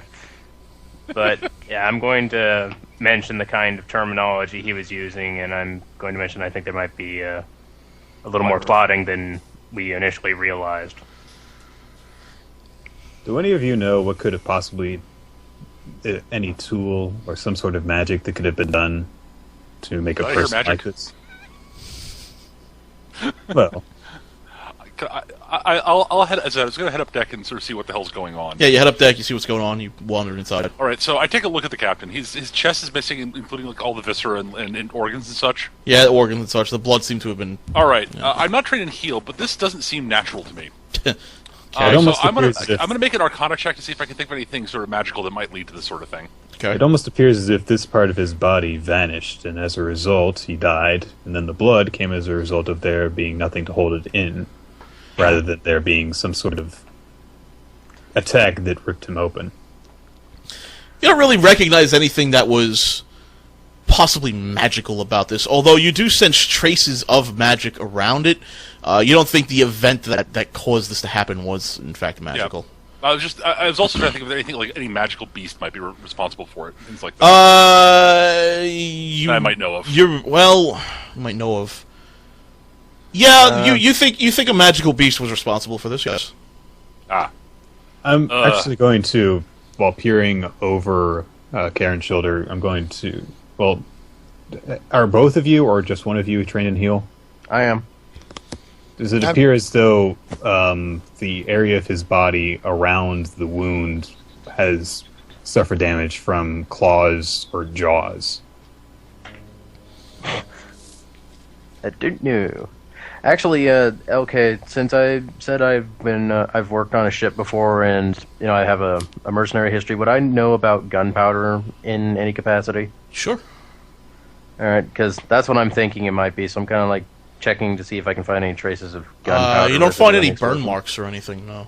Okay, well, at this point, I'll just say, ugh. You also don't find any claw marks or anything. This looked to be very precise, if you will. This doesn't. This looks like the result of some sort of nasty, sort of, I guess, magical beast of some sort. I don't know exactly what it is, but it's similar to some things I've studied in the past. It seems a little too clean to be a beast. There's no claw marks or anything. I'm going to turn to the other crew members here. There is traces of magic around the wound. I'm going to turn to the other crew members here and ask if they have ever seen anything like this or heard talk of something like this. I just realized something. An attack like this. One of the you talk amongst the crew and the guards, and one of the guards mentions that that one of the monsters that the scout told about crossing the ocean was a particularly nasty set of flying tentacles. He didn't really know what they were, but they like to tear the hearts out of their victims.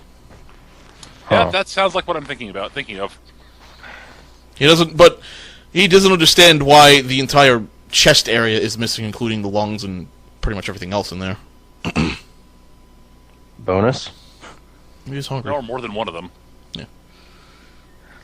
Also, am I the only one who thinks it's a very terrible idea for us to have left the person who pissed off every single prisoner alone in the room with all the prisoners? There's some guards down there still, right? Yeah. They're keeping order with the I prisoners. didn't actually think to look for that because my character wouldn't have. No, there are guards down there. You do a head count. You notice that there's only 6 up here. There are 3 down below deck. Okay. All right. I'm going to The prisoners don't hate me either. Well, they hate you. I'm going to suggest that this event be kept as a secret from the other prisoners. Well, yes. All right.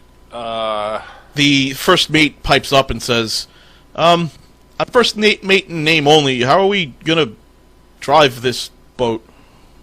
You don't know how? Actually know how to actually sail? I was his nephew. This was my first trip. I will now actually enact the Eladrin facepalm.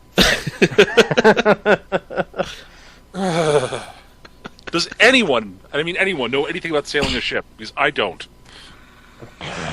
I'm going to mute my mic and raise my hand.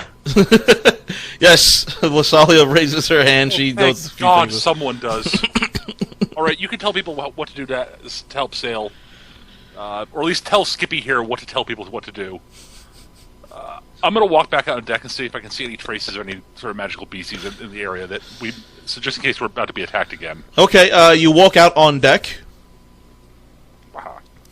And you are going to do an Arcana check. Already. 25? 26? Yes.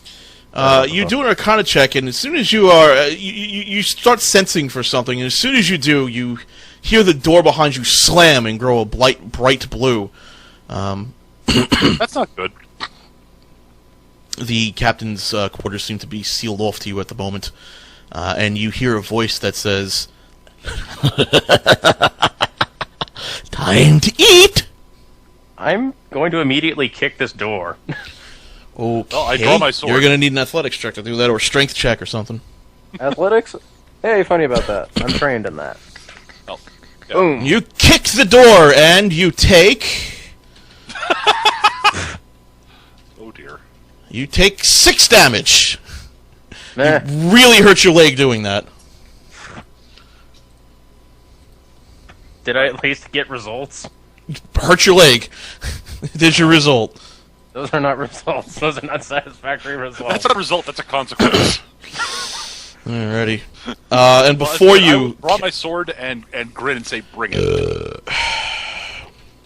They can't bring it. We're trapped in here. I wasn't talking to you people. Oh. That was I got the normal. characters mixed up, sorry. Oh dear.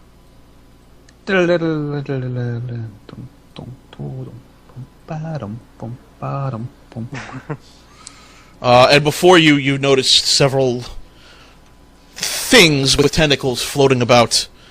And I would say at this point, everyone who's aware of combat should roll initiative. Actually, everyone roll initiative anyway, and then, whatever. Yeah. My pulsars are going to get...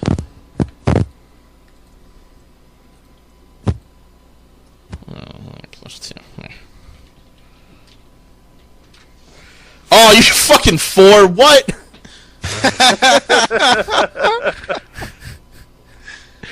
Oh man. Alright. 4 initiative. Fucking God. Once you guys dock, though, I'll get my revenge. Probably. Oh dear. And if you can, go ahead and add yourself to the initiative list. I don't see the actual add to initiative. Alright, right-click on your thing. I know go I to am, initi- I am, and it's just not showing up. No, yeah, right-click on your portrait, initiative, add. We don't have that option. Doesn't We have don't. that option. Don't have that option. Okay, well, No. I'll just add all of you That's to the right. initiative. Yeah, GMs have to do that. Oh, GMs have to do that now? Oh, that sucks. Yeah, I think that's how it always was because you always had to add us. Oh, yeah, that's right. I always had to add you. That's We right. can set our initiative, but Oh, you can set it. That's right. Okay. Oh, so set your initiatives. well, it has to be. We have to be added first, but You're in the initiative list. yep, I got that now. Hello, Nick's crackly Mike. Sorry. I don't think you really are. Karen. I just need to double check what I rolled. 14. Yes. Okay, first to ask is going to be Han. Alright, first thing I'm going to do is I'm going to check the floorboards of this room to see if it's possible to pry them up. Oh god, that crackling mic's got to end. Do a,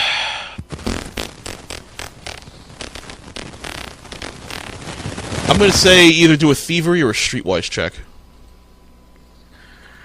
Okay, let's see here. It's gonna be thievery then.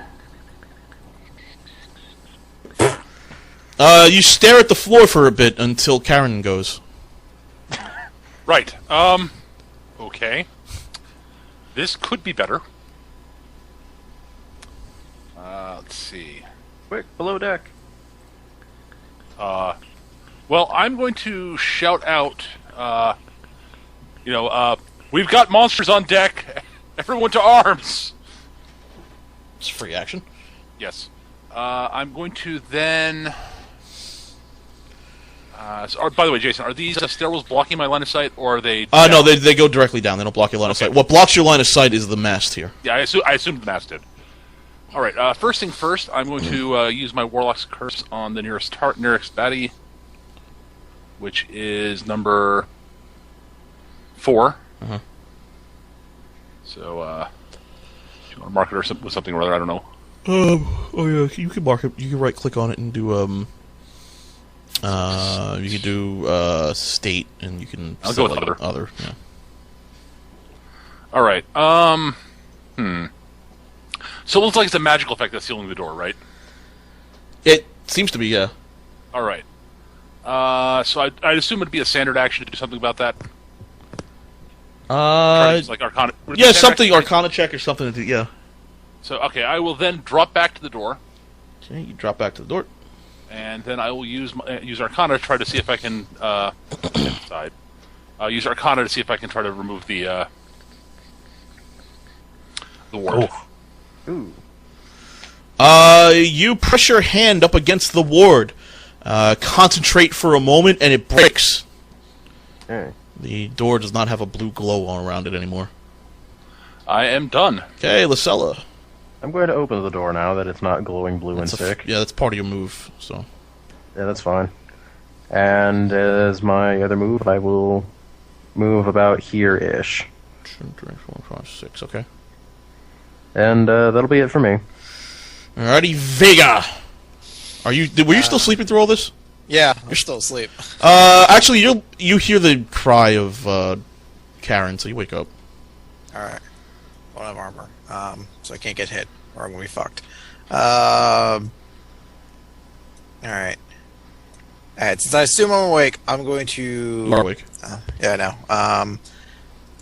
Try to go up the stairs, but I'm going to try to... Oh, fuck me. Well, no, it's only going to be a 0. It's not going to be a -1 modifier. I'm going to try to stealth up the stairs. I don't want to, like, just run right up. Fair enough. Which way's up on the stairs? You'd go here, and this would count as 1 move, so this would end up being 6. Okay. So to get to right there, it's 5 moves, right? Yes. Or you said 6. 6 moves.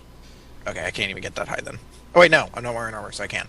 But I'm going to try to do that with stealth. This probably isn't going to work. No, I am not stealthy. Not only. Clomp. Hang on. I'm gonna roll something. Hang on. Okay, you're lucky. I face plant on the stairs and knock myself out. Good luck, guys. I was gonna do something similar to that. Yes. All right, and on my second move, I'm going to. Can I see these dudes from where I am right now? You can see Pulsar 4, but the rest of them can pretty much have cover. Maybe 1. All right. I'm not trying to attack them. Actually, I'm trying to see if I see the monsters there, so I can run away. Am I able to go from? I'm gonna have to follow the stairs, but can I get to here and then over to here, or do I have to go all the way around the staircase? Oh, you could just go straight over it. You don't have to. You could just do this. Okay, I'm gonna do that. 3, 4, 5, and 6. Okay. And that's gonna be my turn. Alrighty, the pulsars What's are gonna. going on? Tentacle monsters. 1, They apparently eat hearts. 8,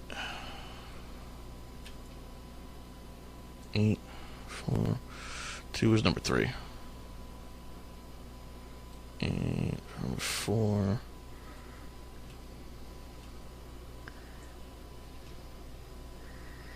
8, number 5.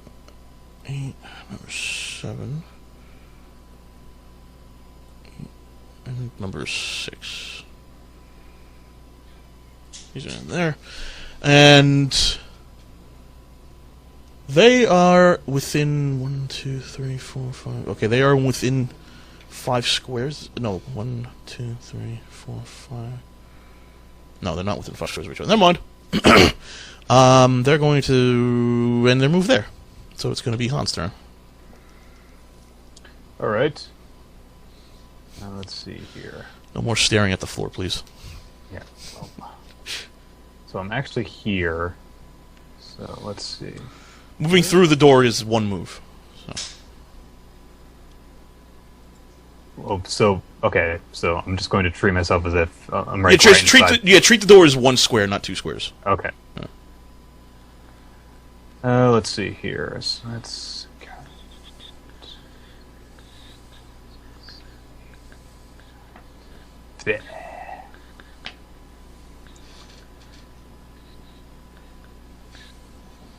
Okay, I'm going to move here and have my spear drawn, and I can't really do anything else, so I'll just end it there. Karen. All right. Now that I've unlocked the door, I can move back to the front lines. So 1, 2, 3, 4. That's the 6. I will curse this guy, I think. Let me double check the distance here again. 4. Nope, I can't curse him. He's not the closest. So move point. Alright, in that case I'll move to there. How do I do this? Yeah, I will use Witchfire on number 4 that the guy got cursed. Okay. So Roll this is the attack roll. 13 versus reflex. Versus his reflex, that is a hit. Excellent. All right, he takes 11 fire damage plus my curse of 2 extra, so 13 total, and he has a -6 penalty to attack rolls until the end of my next turn. All right, number 4. Yep. 13 total, you said? 13 total. Okay. Let's see. And then I think I'm going to spend my action point, Okay. and I'm going to charge Pulsar 1. Have fun with that. I will use Eldritch Strike on him. Alrighty. Weapon attack. 14 versus AC, not a great roll. That's a hit. Oh, okay, great. Eldritch Strike. He takes 6 damage, and I can slide him 1 square. And I will slide him to back down to there. Okay, as a reaction to being hit, he's going to use his tendril. Okay. And this has a range 20, so have fun with this. Yeah, well, not much I can do about it. This is against your reflex 21. That will hit cleanly. This is going to hurt you like a motherfucker. Yeah, well, not much I can do about that. Reflex? No. This is psychic damage for what it's worth, 9 damage. Okay, I take 9. Where are my notes? Oh, I know. It's Stupid door. By the way, I just want to clarify, that's in reaction to a melee. Yeah, I got it. Oh, great. So, 9 damage. Now you see why I said I'm going to have to rebalance this a little bit. Yeah. Alrighty, is that your turn, Karen? I charge, so that ends my turn. Alrighty, so that's Lacella's turn then. Yes. This one's just cursed right here? Warlock's Curse. Yep, that's it. It's like a mark. Okay. No, it's not a mark, but... Yeah, kind of. Alright. Okay. Would you rather I focus on this one, or should I branch out over here? Do whatever you want, dude. Alright. Alright, in that event, I will take point, and I'm going to make a charge with Knockdown Strike against this guy right here. Alright, go for it. And let's see here, is that a +8? Oh, if no, you it's a miss. +10. Oh, man, if you miss. Oh, 22. Alright, you nail him. Alright, it takes 5 damage, and it is knocked prone. Alrighty, it takes 5 damage, and as soon as it does, it explodes in purple viscera. Woo. Number 4 is dead. Good. You're damn right. That means my Pact Boon goes off, Okay. and I can teleport 3 squares as a free action. Hey.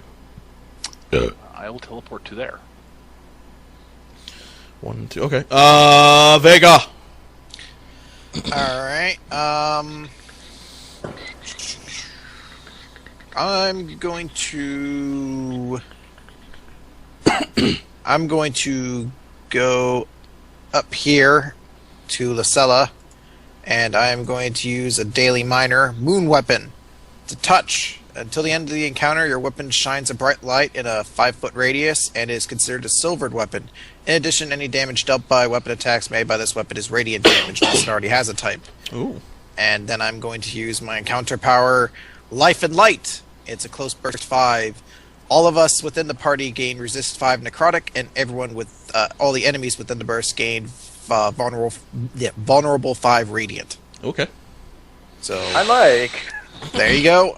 There's that, and that's how long my does turn. the vulnerable last? It's until the end of my next turn, I believe. Yeah, until the end of my next turn. Okay. I will get cracking. All right, is that your turn? Yes. Alrighty, Pulsar 1 is going to shift 1 here.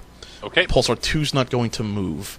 Pulsar 3 is going to move 1, 2. Pulsar 4 is dead. Pulsar 5 is going to move up here.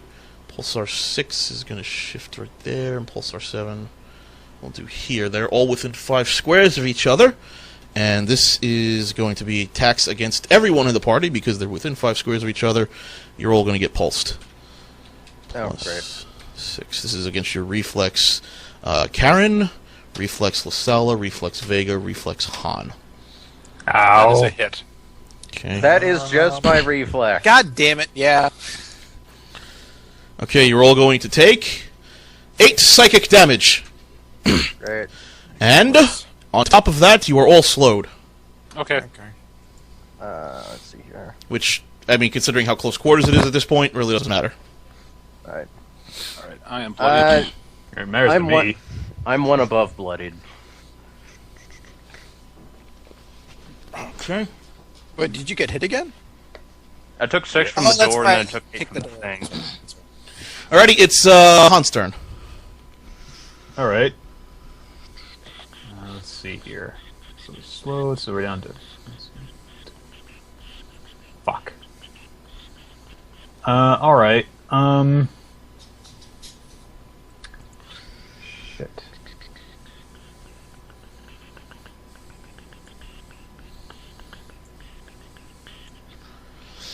Is it slow to, like, for this turn, or is it a save condition? Till the end of the Pulsar's next turn. Okay.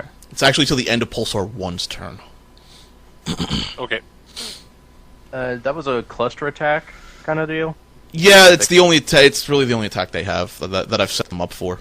They've got to be within basically they've got to be within 5 squares of each other, and you've got to be within 20 squares of them. Oh, that kind of takes up the entire ship, so... Yeah, what I was wondering was, like, how many do we have to kill before they can't do that anymore? Well, We'll you'll find find out, out, won't you?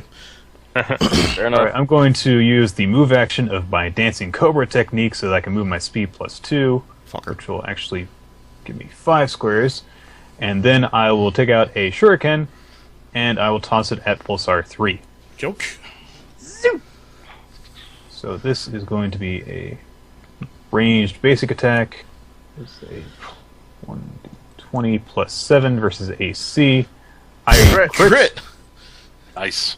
which means I do the full 4 damage. Guess number 3. Plus your dex mod. Plus dex. Yeah, plus your dex It mod, does. isn't it? Does? Let me Oh, yeah. double check. Yeah, you're doing a melee basic or a ranged Ranged basic attack. So. Yeah. I didn't know I carried that over. So that means that it's actually going to be 8 damage. Okay. He's not bloodied. I guess And you so would it's one of the more durable ones. Karen. Okay, well, I'm not happy, but I will soldier on. I will curse Pulsar 1 here.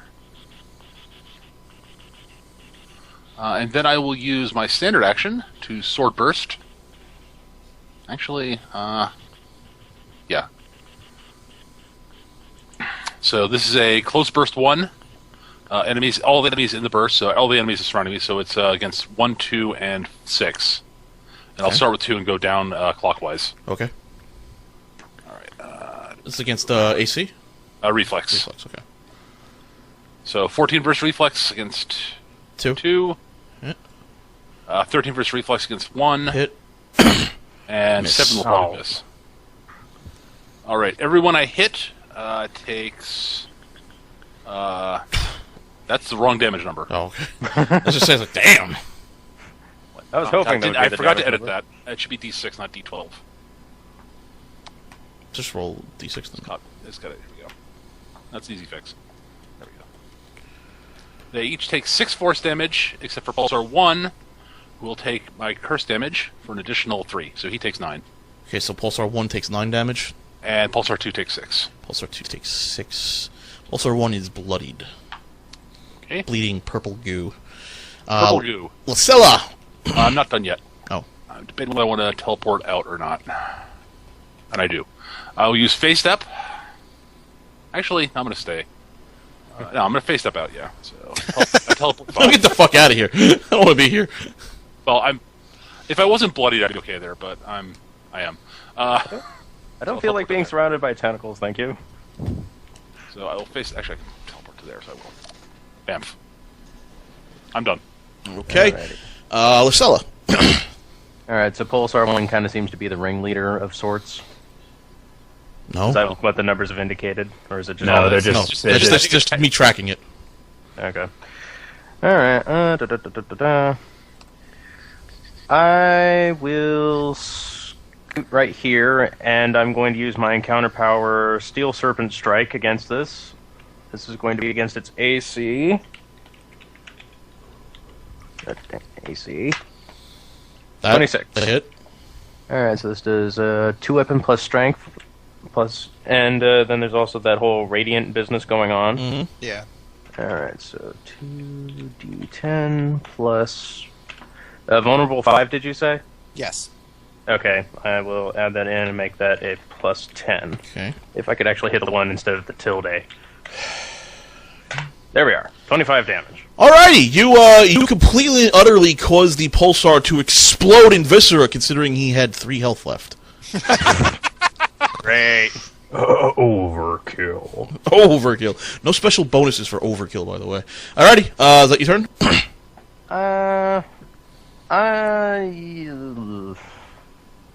I forget. Is combat challenge a minor action, or is that just whenever you hit someone? It's whenever you hit It's when you hit something. Okay, that'll be it for... It's when you attack something. Right, You don't have to that'll be it for me. Alrighty, Vega. Karen, are you blooded? Okay, I'm going to give Karan a healing word, so you get your healing surge plus 5. Alright, double check my surge value. And then I'm going to... 6, so I gain 11 back. Damn, you're too far for that. Give me 1 sec. What's my other I will? Oh, I should also spend the surge. That's not going to help. That was my minor, so I don't think I can use another minor to try to study them. Use 2 minors. Yeah, but I need to move and attack. That's what I want to do. Oh. Alright, I'm going to move up to here. I'm going to attack Pulsar 6 with Blessings of Light. 24 against AC. It's a hit. Alright, it's going to take 17 damage. Okay. It's bloodied. And that is a melee attack, though, so I don't know if it gets its that is a melee attack? Yeah, Yeah, he gets unfortunately. he gets a smack after you. You've resolved that already? Just note that the next time the target attacks me or an ally before the end of my next turn, they take 3 radiant damage, and he's still vulnerable 3, so he'll take 8 damage if he attacks me. Alright, well, he has no choice to attack. Yeah, I mean, it's sort of like a chain event. 22 to your reflex. That's murdered my reflex right now. Alrighty, so you're going to take 8 psychic damage, and he's going to explode for doing that. Why? Oh, you attack me, huh? We'll take this. Oh, God! Just FYI, he was down to 1 hit point after you did that first attack, so...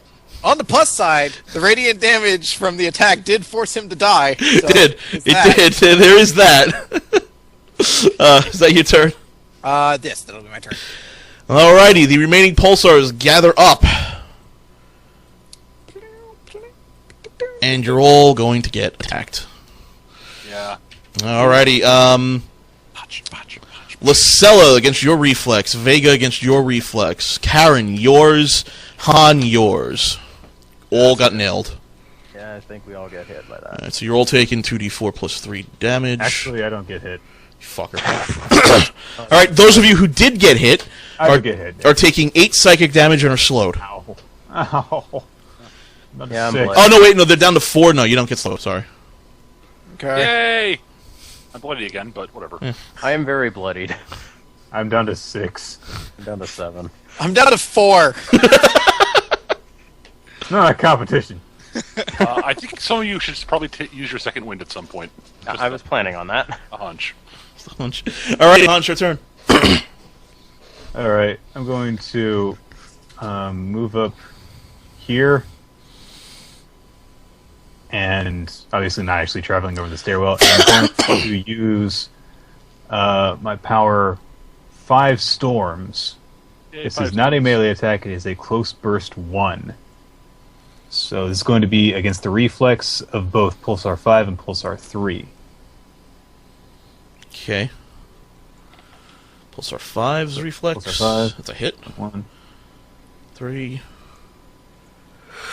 is a hit. 15. Hit on both. Let's hit them both. Alright, so that's going to be 1d8 plus... So 12 damage to both. Awesome. Pulsar 3 explodes into a pile of viscera. I have to double check on this. Class features. Does this count as a melee attack? Pulsar 5 is bloodied.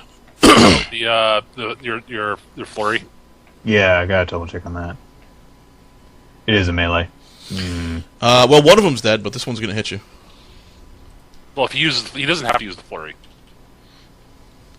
Oh. Oh, okay, he didn't use... Okay, I see what you're saying. He hasn't used the flurry yet. I got confused. Hmm. It is 2d4 plus 3 damage if it hits. So minimum of 5.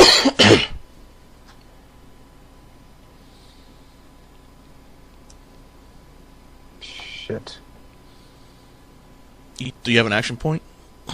I do. I'm just wondering if I should apply it anyway. It's only 5 damage, but That's minimum That's 5 minimum. 7 maximum. no, it's 5 damage that I can do. It's 11 damage. Oh, why bother? I don't think we've hurt 5 yet, have we? He just hurt him, yeah. I just bloodied him with 12 damage, so yeah, I'll spend an action point and take a healing surge. Second win. Okay. Karen! Alright, that's not me. That's Why are you moving me into combat? No! No! Armor on! I will saunter into there, and I will sword burst. First, I will curse number 2. Okay. Profuse swearing. I'm actually use a different state for. I'm gonna use that for my curse, Jason. Okay, those that's little red dots. That's fine. All right, so so these are the attack rolls. I'm gonna start at the one at 5 and go clockwise. So 5, 7, then 2. Okay. Do 6 Miss. first reflex will miss. Crit fail. Yeah. Then 15 and hit. 16. And hit. All right. So 7 if is I to get hit. We'll take 5 force damage. Except for 2 will take an additional 6. So 2 takes 11. 7 takes 5. Okay. Down to that. Number 2 is bloodied. Alrighty. Lysella. Alright, first things first. Second wind, going to give myself a healing surge and all the defensive goodness. So let me just... There we are. Alright, then action point. Well, I'm going to move up around here for flanky goodness. Okay. Then action point. And I am going to use Grappling Strike against Pulsar 2. Okie doke. It was 8. 25. So it is going to take 1d10 plus 5.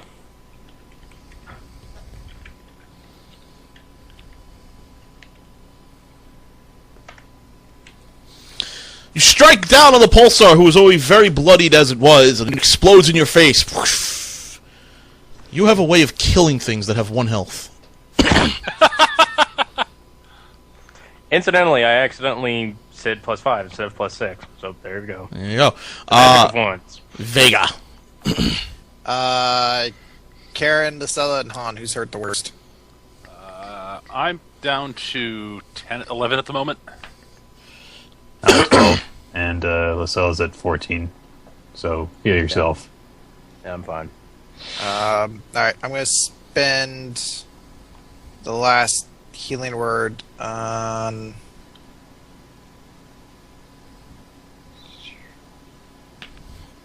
Oh, sorry. What should I get for that?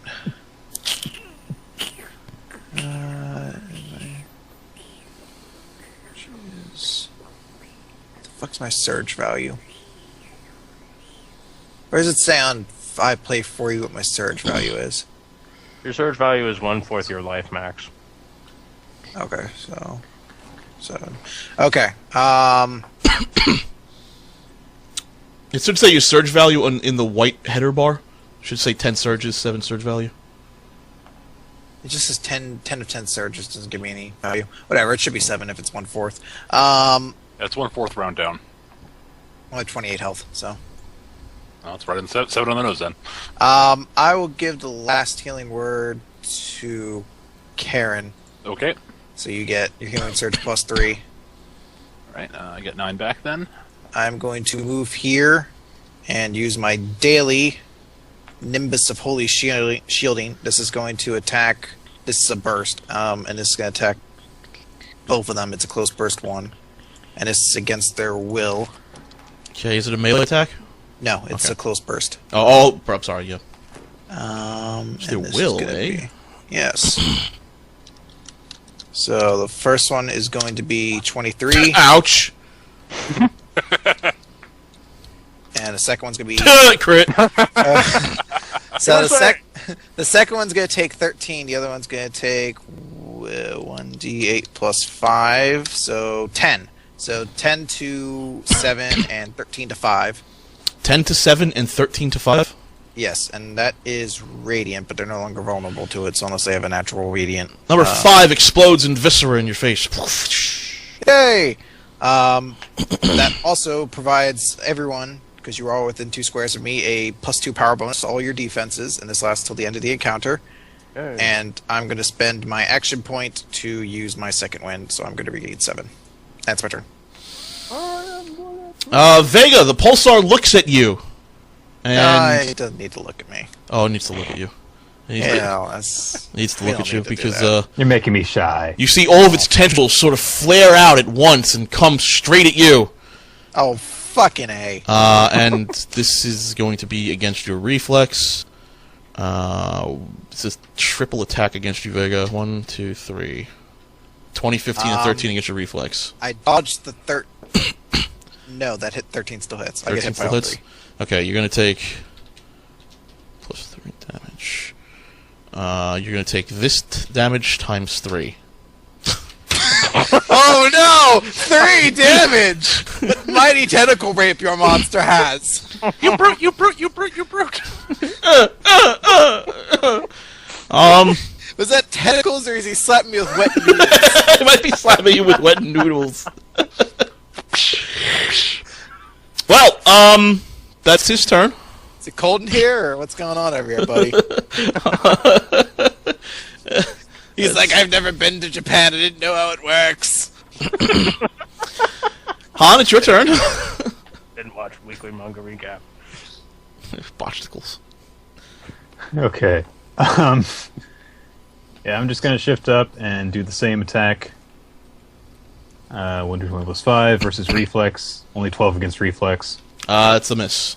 I'll leave you guys to kill it. Karen. I will Eldritch Strike the thing. I'll curse it first, then Eldritch Strike. Okay. Wow, that's pathetic. What was that? Damage. That's a wrong. That was That's a damage, roll, yeah. sorry. That's a That miss. was better. That's not much better. Nope. The I'm incompetent. Lacella. Roar! Oh, Jesus Christ. I don't know what you hit, but you hit it. I hit everything. No shit. Yeah, that was grappling strike, so 9 damage.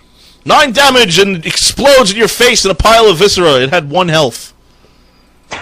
Again. 1 health. This is a very strange experience. I could have sworn I was supposed to be marking things as a fighter. After the last tendril is after the last pulsar is destroyed, everything for all 4 of you seems to freeze around you in the sky, and even reality around you seems to turn darker, almost blacker. And a spirit seems to appear in front of you. It's a woman shape, female shape, and she appears to be a dark bluish color. She's given off a faint blue glow. She looks to all of you and then splits into 4. Each one of you is as she approaches each one of you, you're immobilized. you can't seem to move away, get away, or even motion to attack. You're just stuck. And each of you seems to have a different experience. To Han, the woman leans over to you, and she simply whispers, "Deception." To Karen, she whispers to you, "Treachery." Lysella, she whispers. She whispers she's having a heart attack. She just coughs violently. She coughs violently in your face. And then she whispers. Really, it must be the To Lysella, she simply whispers, "Confusion." But to Vega, you have a different experience. She grabs you by the face, and she says, "Your god will betray you," before finally disappearing into your eyes. And you all finally regain some sort of semblance of consciousness. What's your name?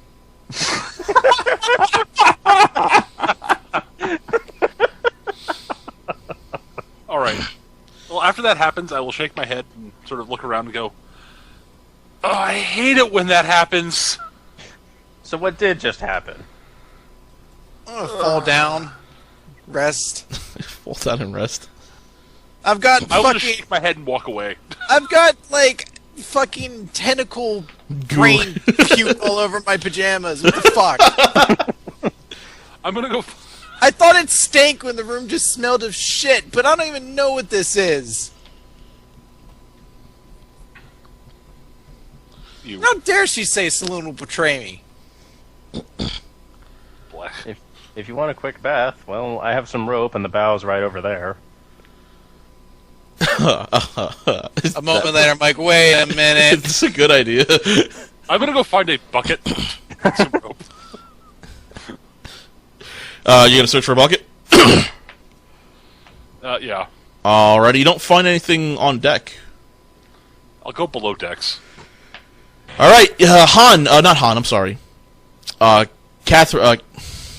Karen, you go below deck, and the sight you see before you severely concerns you. It depends, on what your character is like. You see nothing but viscera and entrails of the humans that were once down here. You also see a lot of the etheric viscera that the pulsars had left behind, but there appears to have been some sort of fate here that somebody lost badly. You hear the people up above deck hear a long and unending stream of elvish curses.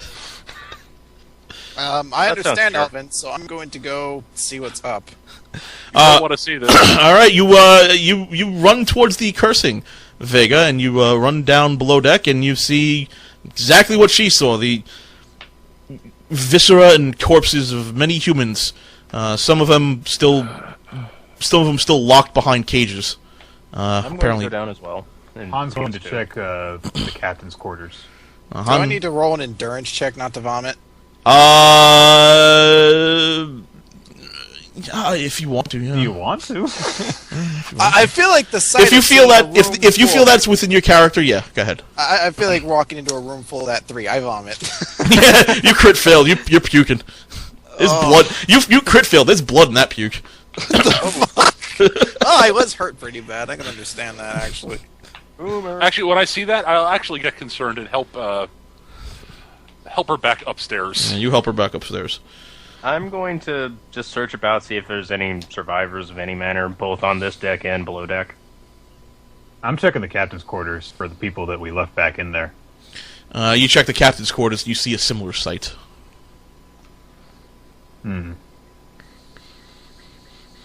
Lysella, during your investigation, Lysella, you find one particular dwarf who is laying down. He seems to have been taking a beating, but he seems to be breathing.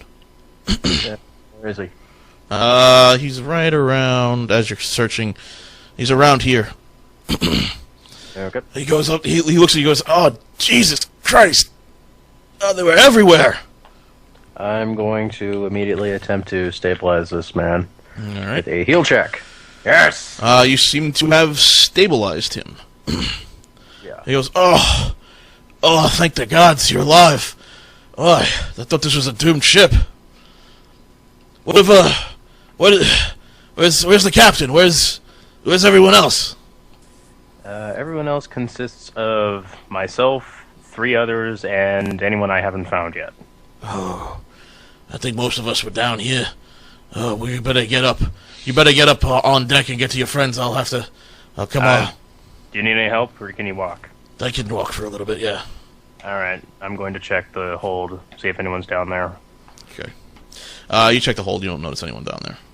Okay, back to the deck. Up to deck. Whee! You're now up deck with not Captain Vegeta. And he says, "Oh, God, what the hell happened up here? It looks like tomato soup."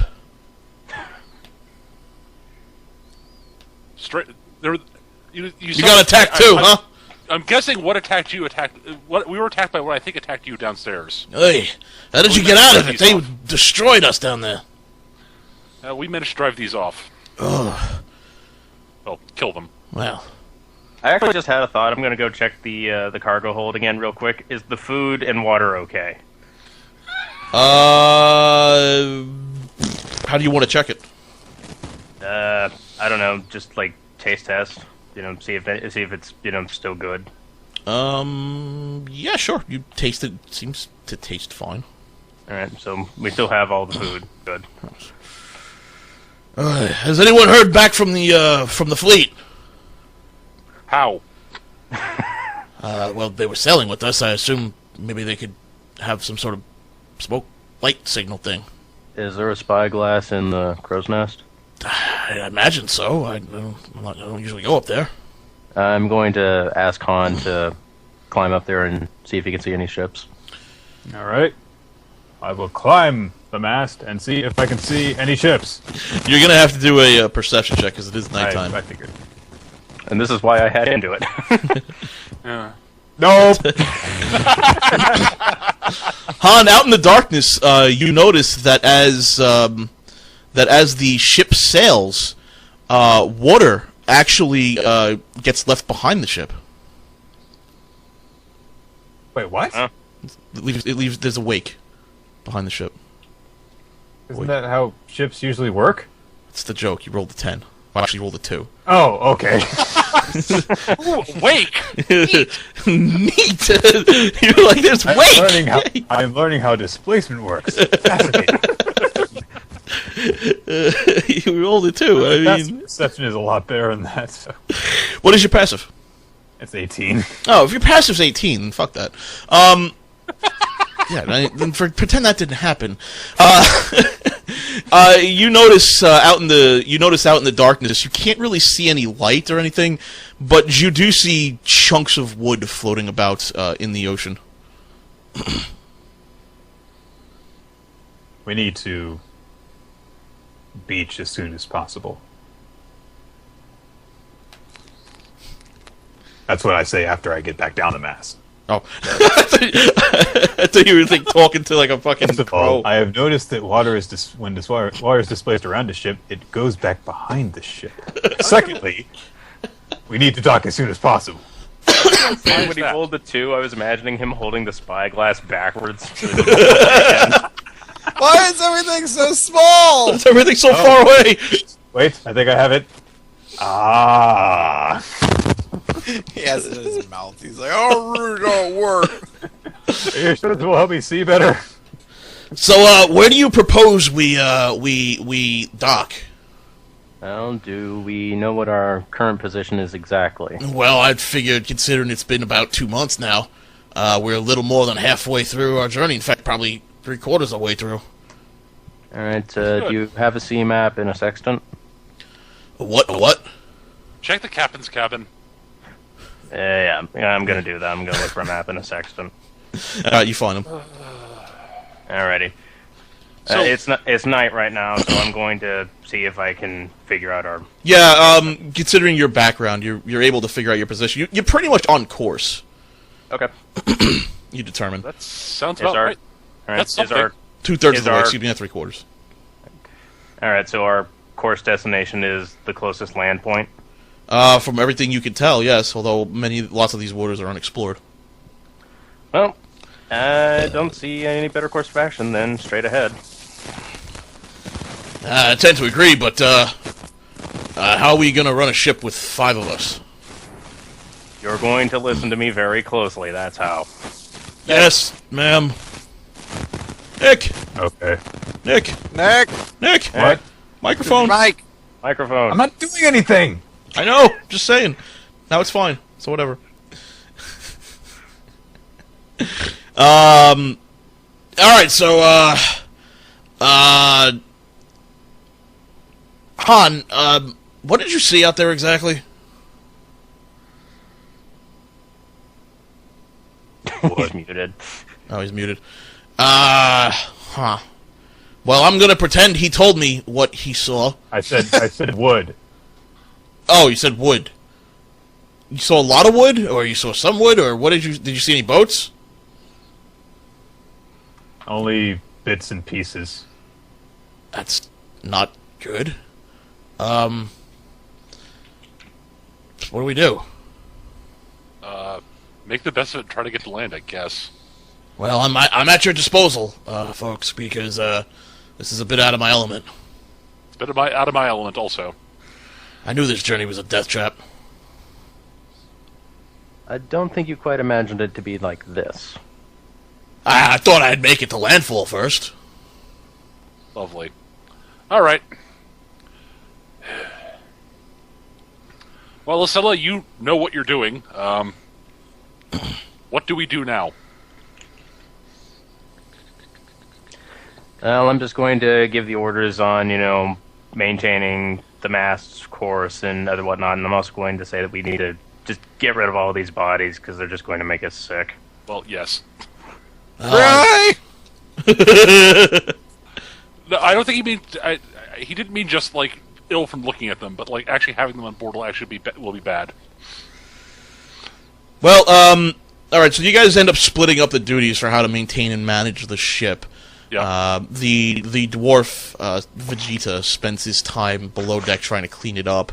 He seems to have a stouter stomach than the rest of you. As for the rest of you, you spend most of the journey cooped up in the captain's quarters because Vega is a little uncomfortable going down there. Seems a little uncomfortable going down there. I'm not comfortable going down there, but I prefer to stay above, out of there. Stay out of there. Another week goes by, and you guys are going to get hit with attack. Give me 1 second. All right, this is going to be interesting because this is going to be against all of your fortitudes. Oh, good. That's my highest defense. So this is Han, Lucella, Vega, Karen, and that's it. You missed my fortitude? Did anybody get hit? Nope. Not even close. You missed by 1! Wow! missed me. Wow, all missed. So none of you get the crypt plague. Woohoo! That's what I mean. You sound like you're disappointed. Like, we should be excited, but you're like, oh, you get the cripple plague. No, crypt plague. Cripple plague. It's better than Yellow Doom. I was going with Crypt Plague or Yellow Doom. Yellow Doom was interesting because you lose your healing surges. Alrighty, so a couple more weeks out, and Han, you after properly figuring out how to use a telescope thing, Spyglass thingy, majigger, you notice in the distance land. Land ho! Land ho! There is land over there. And you could.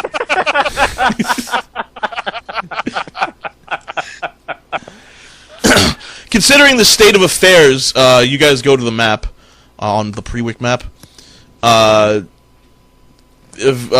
Lucella figures that you have a couple of options in terms of docking. The main spot to dock would have been here. Where the octopus? Oh, okay. No, by the Docking in the octopus? No, by here. I thought that's an island? I thought that was, I'm not that bad of a sailor, I swear! The main port of call would have been here, but that's a couple of days out and you're in pretty bad shape. The other closest one is way over here. Does anybody speak Dwarven, by the way? I do. I do. Okay, you guys find it odd that the outposts are called Ung, Tuk, and Dway because that's 1, 2, and 3 in Dwarven. You find Dway to be closer, so you guys have, or you can go to, you can go anywhere really, but I mean it's up to you. I'm going to ask Vegeta what he knows about our destinations. That's tough to say. I knew on the map we were going to the big flying bird thing. That was about it. Yeah. I mean, I haven't really heard much about any of them. I mean, I figured that once I got there, I'd find a place to get drunk. Hopefully they'd have, some sort of tavern there or something. Does anyone know anything about Dway? And I'm asking this mostly to Karen, because she seems like the only smart one here. Well, I can make a history check, but... yeah, you can make a history check. Excellent. Yeah. Oh yeah, I sail your ship. I don't look smart, no. I'm looking book smart. If you want to make a history check. I'm saying it to everybody, though, so you're more than welcome to pipe up. Well, it doesn't matter. Karen just crit the history check. News reports coming back of the counterattack of the front that was set up. You know that there is a not a thriving town, so to say. It's definitely a military outpost over here, but it does have amenities and whatnot. Ong, Tuk, and Dway are 3 outposts set to sort of monitor the situation. They're rather sparse and not the best or most well equipped, but they certainly. They're basically outposts that run information back and forth. They're not they're not as well equipped as your main port of call, but they could you could definitely dock there. There. Yeah, since Dway is closest, I think that would be the best option. Since running a skeleton crew is very dangerous, particularly if we get hit by a storm or something. I will defer to your knowledge of seamanship because that seems logical, actually. I trust your knowledge, oh Capitan. I admit I'd prefer to go to the fortress, but I understand the concept of storm bad with 5 people on boat. Yes, that makes sense to me, especially the boat that's in this condition. And all right, so you guys are all agreed upon going to Dway? Yes. All right. You guys set sail for Dway. It's but another 2 weeks out, and doing some private rolls. You guys get lucky, and there's no storm. Yay! And you finally come up on Dway and dock up towards it. A couple of guards are standing by in Dway, and they notice you docking and having a rough time of actually docking. Notice that his ship just sort of slowly sailing into port. They also notice you having a hard time tying her off as well. They stand there for a while before... We're accompanied by tuba music as we come in. Can we have Baby Elephant walk instead? That sounds way too cheery for our situation. The guards notice you, and they say... they notice the first person on deck, which happens to be Vega, and they say, "Oh there! Who are you? You don't look like any enemies we've seen." What, they addressed that to me? You were the first person they saw on deck, so yes. Where? I forget the kingdom we're from. Where are we from? that's a good question. You ever got a name for that? I forget to give you the guy's name of the kingdom. I was like, think back, I don't know who we're actually. We're from the great beyond. We're from a kingdom. We're from a kingdom. We're from a kingdom. You're from lands out east, then. Yes. So sorry. I can't believe We're selling these fine leather jackets. You're from Beathrip. I can't say it. Beothorpe. You're from Beothorpe. Beothorpe. Thank you. Beothorpe. Okay, Beothorpe. I forgot to give them the name of the fucking kingdom they're from. We're from Beothorpe. And while I'm saying this, I want to do an insight to see if I notice any sort of disposition from like an aggressive sort of disposition, or if it's a cautious one. 15. No, they don't seem stunned that you're from there. In fact, they say, hail! Most of us are from there. We need some help. We suffered some attacks along the way. Yeah, most people suffer attacks. How much, what do you need? And, oh, excuse me. They ask, what do you need? And they start walking towards the ship to dock. Oh, new crew to Coffins. start. Coffins and lots of holy water. One of the guards stops and looks at you and goes, how many Showers. showers we can provide? Coffins and holy water. If you need that, you'd best be taking this ship out to sea and burning it. Yeah, that's not a bad idea. I think we might. Yeah, I'm going You help. I don't disagree with this course of action. This thing's a piece. Can we just get off the boat, please? Really? We dock. We come bearing food! What's your name? Can we dock? Yeah, We're all that's left of a fleet of about 5 ships from Beathorpe. And there are 5 survivors on the boat. Yes. that's disappointing. We have food. I'm happy we survived. But I can understand your disappointment. One of the guards says to you, all right, finish your docking maneuver, I guess. Aethed will want to see you immediately. He's the leader of the camp here. Okay. Who are you? Who, me? My name's Jeff. Who are you? I'm Vega. Nice to meet you. Hi, nice to meet you too, Vega. Can we get a shower before we meet your leader? Yeah, sure. Gary, why don't you show them to the showers? Everyone was waiting on that one. Thank you, Gary. Thank you. Whatever. This says, follow me. I'll show you. We quickly clean up. I've been on a boat for 3 months. Been on a- Blessed land. Yeah, how many days of food should we subtract then? You could. You you have a whole. the entire ship to ourselves. Yeah, you had the whole ship to yourself, so you can do whatever. I imagine we have a surplus of food. You do have a surplus, so you could take. So we gained food out of this? Yes. Yes. How? Because I confirmed it was all good. Okay, this is actually a good section to actually tell you about the loot you got from the battle. So I forgot about that. We got loot. Yes, you guys got loot from the battle, which I'm assuming you stored somewhere on the ship. There were 704 silver points, 60 silver pieces, 64 copper pieces, points. You found 3 small shards of something. You're not quite sure what it is. And you found an amulet that was dropped from the thing. Guys, somebody do an Arcana check! Also, a piece of chalk as well. Dibs. Well, I will investigate these Give stuff. some of the chalk. Yes! Okay. Would you? Yeah. So, well, you guys can split that however you want. I will examine the amulet using my religion skill to see if it is religious in nature of any kind. Okay. By the way, 23. It is not religious. Okay, I'm going to pass it off to somebody who can do an Arcana check. speaking of Arcana checks, would you kindly do one on the chalk, Karen? Because I actually know there's a magic item about this. Well, as I said, yeah. So just I'll yeah. Okay, what's that one on? Is that the chalk or the amulet? That was the first one was on the amulet. The second one was on the chalk. Okay, you managed to. Oh, you have 2 of them. Oh, you okay? You managed to identify the amulet. This is a +1 amulet of protection. Cool. You managed to identify the chalk. This is known better in arcane circles as eternal chalk. I knew it. And then I want to make an Arcana check on the crystally things. Okay, you make an Arcana check on the crystally things. And I have no idea.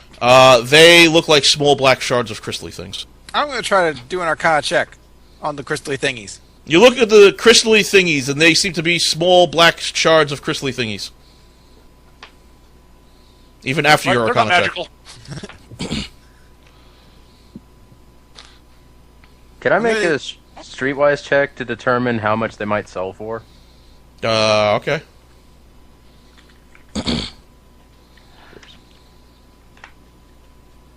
16. You think you've seen pawn shops and jewelers take shards like this and bought them around maybe 20 to 25 gold pieces a shard. Nice. Oh, there you go. All right. So yeah, once we So yeah, I guess we'll divvy the money equally. You can do that whenever. I mean, it's Yeah. not a lot of money. We had time. We had time on the boat. As you're walking down the camp, Gary's like, it's a communal shower. We don't have a whole lot going on around here. We basically taken in water from one of the local hot springs down here. It's not a natural hot spring, mind you, but hey, we're using it to the best of our advantage. Did they happen to brief you on what exactly is going on around here? No, Not a bit. Something called the Taint. Yeah. That's about it. Best way to describe it to you is lots of bad guys, and they want to kill us. I think that's the only real way I understand it myself. Sounds fun. Yeah. So over here we have he points out a couple of small structures that have been put up. That's where we get drunk. That's where we eat. That's where we sleep. And that's where the officers meet. And that's where we shower. And that's where we get clean. And there seems to be a bubbling spring that has flowing water going through it.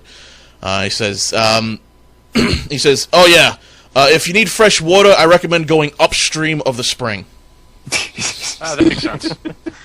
Yeah, that makes sense. Why? Oh. You're kind of dense, aren't you? Han looks contemplative for a few moments. I don't sink. I walked to the showers. Not really showers. It's just a hot spring. Fine, I walked to the hot springs. Yeah, whatever. Yeah, I'm following look, hot springs too. Oh, Yeah, look, we're same. already in our first episode, and there's a Hot Springs episode. Yeah, really. Tentacles and hot springs. It's definitely a harem series. Yep. Okay, so So we Yeah. get naked and bathe each other, and then after that, okay, so you get naked and bathe, and then after that, Well- Somehow the steam covers up the Niobits exactly. yeah. Next character has to sit out in the room, smelly, someone to poop and alien vomit because after you guys get clean, not separate. after you guys get clean, the clear leader of the camp, who seems to be wearing some pretty fine heavy armor, and he wields a very, very, very large axe in one hand. Pretty impressive feat of strength. He introduces himself as Aethid, and he says, the other newcomers with that accursed ship, I hear you needed coffins and holy water? Or lots of torches and shoving it out to sea. Either or. Incendiary would work as well. Alright, we can provide fire. That we could do. I take it you've heard about the great firewall to the north? Not yet. That's news. Do tell. That's news to you. That's not good. Who sent you again? I point at Vegeta. Vegeta just looks up and explains the situation. He goes, so you were supposed to go to the main protocol. You weren't supposed to come here. Well, that's going to be a problem, because if you need to get to the main port, you're probably going to need a ship, and we don't have a ship to spare. I will look at it and blink a few times. I agree. Maybe you guys could stay for a while. We have a couple of jobs you could do, and then maybe another ship Great. comes in. Yeah, that's keeping that ship and having you sail on that one. I don't know. No. I had a couple of guards investigate your ship. It's not a pretty sight. Also, by the way, and he signals to his right. You notice several guards behind you. You're going to come with us very peacefully. All right. Okay. Fine. Yes, sir. I'm not objecting, but what for? You're not objecting, but what for? 5 people come into our port, and they've got a ship full of viscera and corpses. Fair enough. It was the brain monsters! The brain monsters! You're not helping. As insane as Vega here sounds, she's actually right, but we'll come along peacefully. Indeed. All right, you guys come along peacefully, and they don't lead you. They don't lead you aggressively. They just sort of follow you. You're not in shackles or anything. They lead you into the officer's tent, where Aethid sits you down and sits down in front of you guys, and he says, "Okay, I know what happened, and I know it's not your fault. We've had this problem before. We've just never had anyone come back alive when that happened. The second." You guys know that you're the third of 3. You're the third, basically, shipment of people. So we've heard. Yeah, the second one didn't make it, just the boat. This one, people were alive, so it's a little odd for us. I guess we got lucky, if you can call it that. Well, you got lucky, maybe a little unlucky. Called me a little paranoid, but they wiped everyone out last time. So I'm kind of wondering how you survived. Well, we killed all the ones we saw. Uh-huh. Well, that makes sense. I got nothing else.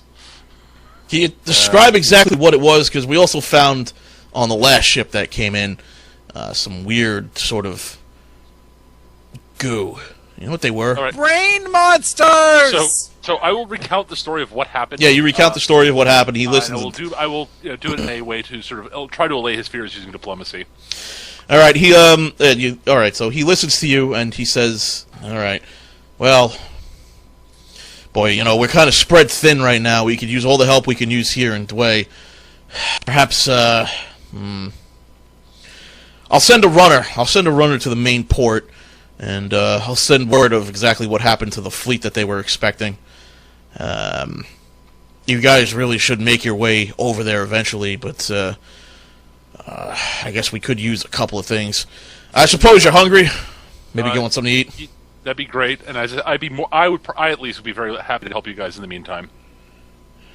All right. I don't want to trouble you guys for food. I have my own, but is there any religious figures on this island?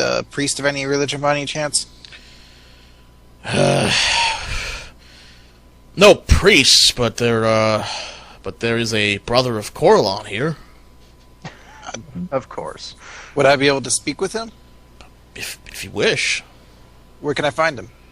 He's actually probably in the chow hall now this time of the day. Well, Okay. chow hall, chow tent. What's his name? You wouldn't need a name, wouldn't you? Yes. I'm not asking to be a douche. I'm asking because I need to know. You kind of wouldn't need a name. I don't want to boast open the doors. Who's the brother of Coralon? Because you know that's what I'm going to do otherwise. His name's Jerry.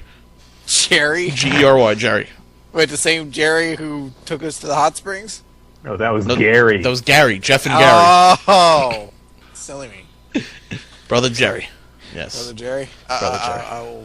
I would like to meet with Brother Jerry. Well, help you guys. You guys help yourselves out to the chow hall. We like to call it.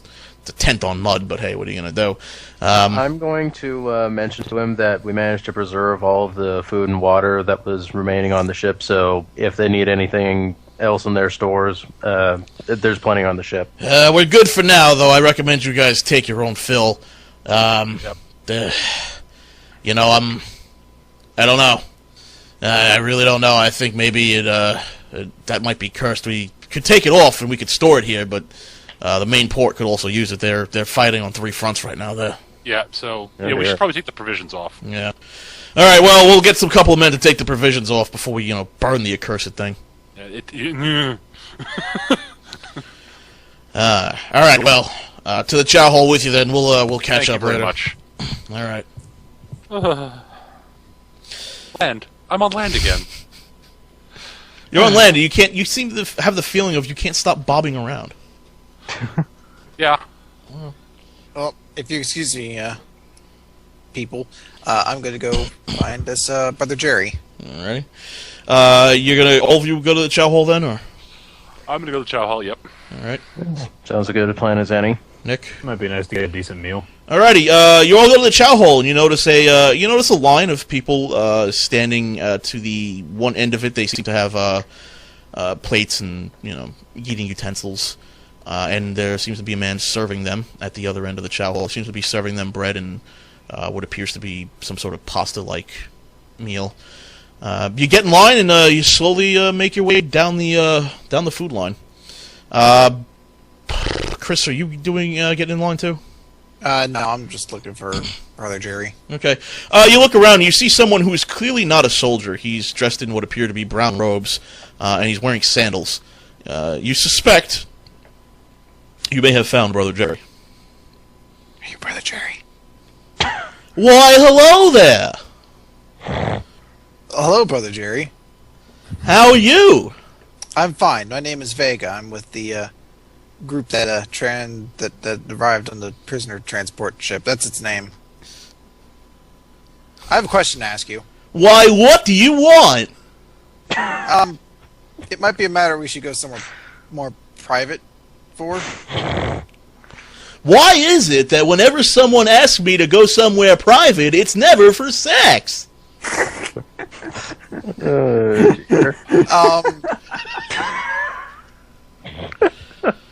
I don't know how to respond to that. Well, okay, let's go out back. We go out back. No, you go out back. I'm basically going to ask him. I'm going to relay the story about the blue woman who appeared to us, and relay the story to him, and ask if he knows about that from any religious texts. Nothing religious that I can think of. I've been investigating. I'm going to stop that fucking voice. I've been investigating this. You sound less like Jerry Seinfeld and more like a retarded Jerry Lewis. I was actually kind of going for retarded Jerry. Either like, one of them. Fuck, what was his name? I know.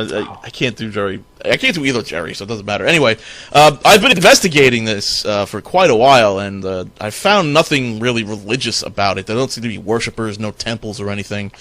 If this is religion-based, it's mightily destructive. Well, when I saw the woman, he seems to say anything about it. Does he know the name of what the woman is? I'm sorry, say that again? He seems to indicate he at least knows something about it. Does he know... do you know a name? Basically, I'll ask him, do you know a name? A name of a religion? Who that woman is. What woman? The blue woman. Okay, you told him about the blue woman. Oh, okay. Yeah. Well, no, he basically told you he doesn't know what it is. He thinks it's religious, but he doesn't know what any of this is. Exactly. But he looks at you for a minute and says, well, I may know a couple of gods that may be responsible for this. So one god that really does come to mind to me is the god of destruction, the god of madness, Tharizdun. Tharizdun. He created the abyss.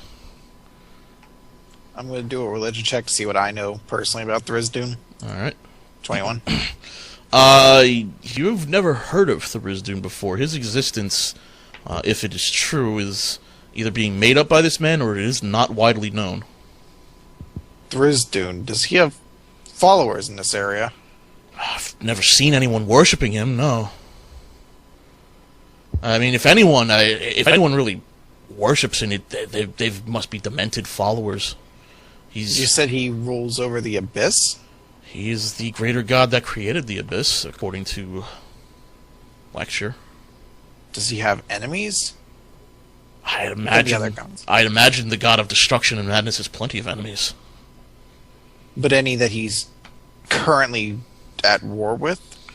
That his followers might be attacking or going after? Off the top of my head, I do not know. You worship... Who do you worship again? He asked you. He's asking you. Saloon, the goddess of the moon. Saloon, the goddess of the moon. Is that, she unaligned? She's good. She's good. Oh, she's very good. She's very good. Very, very good. He looks at you for a moment and says, I'd be wary of what you do. She is a good god, after all. She's not one of the destructive forces. I'd imagine that this god wants nothing more than the destruction of everything, though. Isn't that what this war is about? Fair enough. Well, thank you, Brother Jerry, for your insight. I don't want to keep you from your meal. Alrighty, and he walks back into the chow hall. Meanwhile, in the chow hall line, you come up to the man who is dressed in a unusual outfit. He's got a chef's hat on. He has what appears to be gold hair coming out from underneath the hat. And he serves you. He goes, "Hello, journey bread and pasta. Step down." Son of a bitch.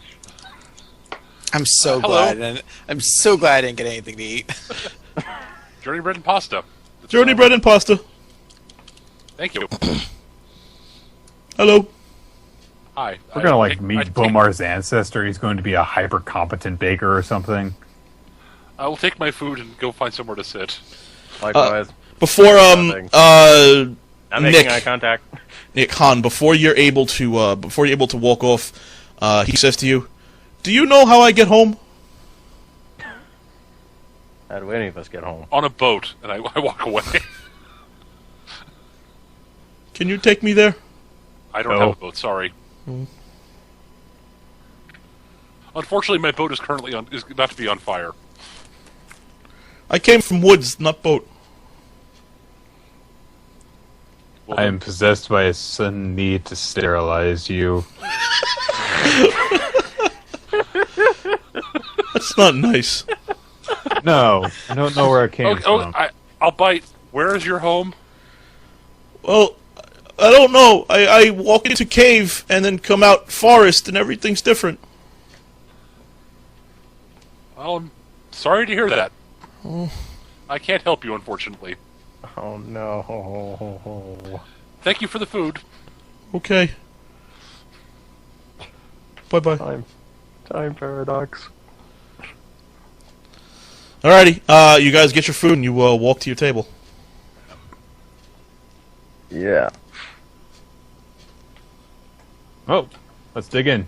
Nom nom nom nom nom nom nom.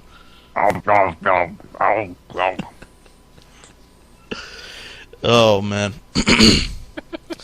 Let's see here. Where's this guy's name again? Athed walks in and he joins you for a meal and says, I apologize for the basically muddy floor, but that's all we've got. We've got tents and food. Not a We've been on problem. a ship for 3 months. Honestly, this It's is an improvement. wonderful. Fair enough. We've got some places for you to sleep, but once everything's unloaded, we really need to get that ship burned. And I think instead of sending a runner, I'm going to send you guys to the main port. I think that might be the best option. All right. Fair enough. Yeah. If that's what you think will work out best, I'm okay with that. I might send someone else with you too. You probably have already met him. He's not supposed to be here. Is it that cook over there? He's kind of strange, isn't he? He prepares quite a good meal. Why would you want to deprive yourself such a good chef? He's not making anything. He sits there and he gives people bread. It's weird.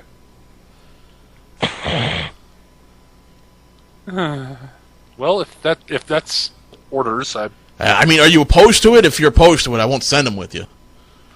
can he take care of himself in any way? Do you know?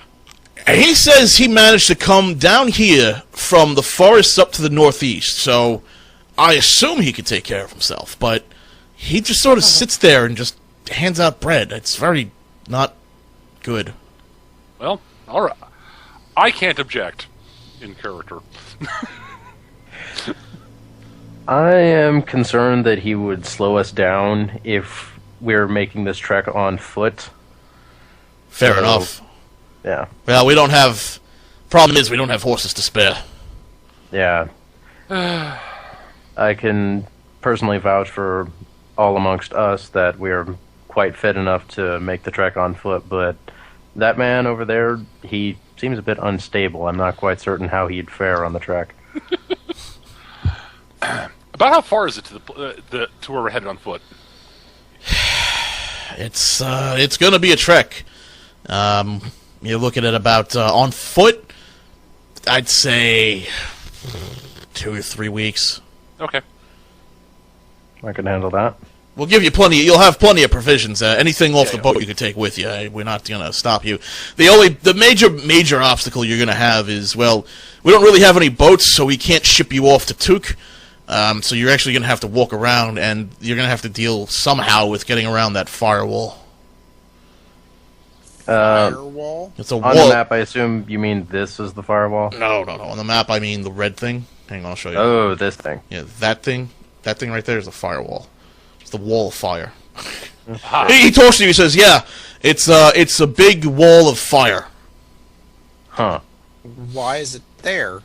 If I knew, I'd tell you. We've got some magicians, mages, and the like, scholarly likes, working on the problem, but it certainly does not appear to be natural.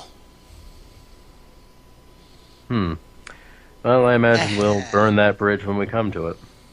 Waka waka. All right, well, I don't know what to do with this Baker guy. I think I'm just going to send him north. Maybe he'll figure something out. I hope so. Anyway, you let me know when you're ready to head out, and we'll have... Yes, sir. I guess in the morning, I guess. Yeah. All right. He says, "All right, well, have a good one." And he leaves you to your duties. He also pointed out where you could sleep for the night. It's they have some raised platforms where people can sleep with their bedrolls that you can sleep on. Excellent. Works for me. All right, Sir. so that's where you can sleep then. Anything else you wanted to do in the camp? Actually, I want to talk to a few of the people around here, see, get a feel for what the hell's going on, because clearly they know more than we do. So, okay, so what do you want to talk to the soldiers about? Basically, I just want to find out what they've been fighting, so what sorts of things they've been fighting, all right, so you start small talk with guys, and Yep. a couple of guys talk to you. They describe the floating jelly-like things you've been fighting. Yep. And one guy seems really spooked, and he says, "I fought so many weird things, man. There's so many weird things. I've seen my own captain charge into battle, attack this floating head eyeball thing, have one of the tentacles come out, hit him in the head. It gouges him in the head, and the captain starts attacking us. I've seen a lot of weird things here, man. I don't like it. I don't like it at all." You get the general gist of it from a lot of other guys. Although some guys spoke about fighting a lot of orcs to the west. There was a second what appears to be. He talks to you about the map, and the map appears to be there appear to be two craters. One really big crater marked by the Welsh dragon there. There was another crater off to the west marked by a shield with an X. And he's talking about a second crater where he fought at. He said, I fought a lot of orcs there. It was very strange.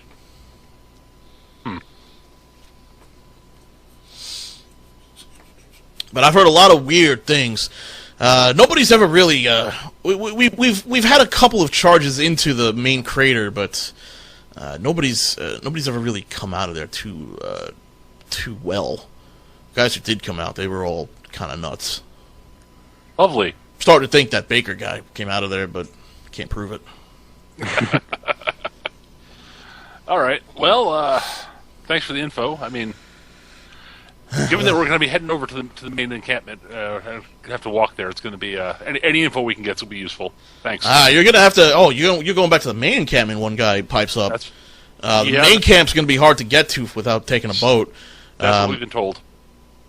Try to go to Ong and Took, Took or Ong, I guess, in that order. See if they've got a boat, because if you have to really do this on foot, you may actually have to walk through basically a war zone coming from the enemy's flank.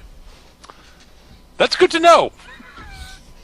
He points out on the map. He points out the shield with an X to the general northeast and north of it. You see those two? No, that's the second crater I was talking about. Right, down here. Oh, there. Yeah. Got it. He says, "Yeah, there were some skirmishes over there. Hopefully, they didn't turn into outright battles, but you may have to fight your way through them." Good to know. Always a pleasure to help. Although it is nice to have different faces around here, different living faces. Well,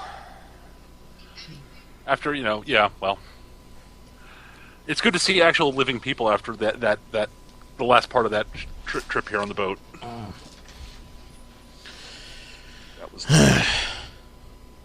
Alrighty, so you guys are gonna head off to sleep then? Yeah, I think so. At least I am. Yeah. Okay. Good. You've landed in the landy place thing. The landy place thing. Dway. Thank you. You've landed in Dway. Your boat is covered in viscera and nastiness. It's going to be burned in the morning. A chef is here, and he is acting kind of retarded. and you guys are going to bed for the night. You want to set up any perimeter defenses? Well, I'm quite happy to sort of keep an eye on things after I get my 4 hours that I need. Fair enough. So Han's of the opinion that now that there are more than 5 of us that can look out for each other, that he's going to try and get a full 8 hours rest. Yeah, I'm gonna try to get a real night's sleep. They got an entire base here, and I'm not really good at watch anyway. All right. We have a wall of fire to walk through. I'm getting all the sleep I can get. Well, again, as I said, I don't actually sleep, so... Okay. Do you guys want to continue playing, or do you want to call it here for the night? I'm good to keep going. You guys are good to keep going? Yeah. Okie doke. You wake up in the morning after a very uneventful evening. You notice that in the distance, though, there is a boat on the water, and it is burning. The captain, Captain Aethid, not captain, I guess he's a general at this point. Aethid would comes up to you and says, we burnt it earlier this morning. You guys were out cold. I hope you don't mind.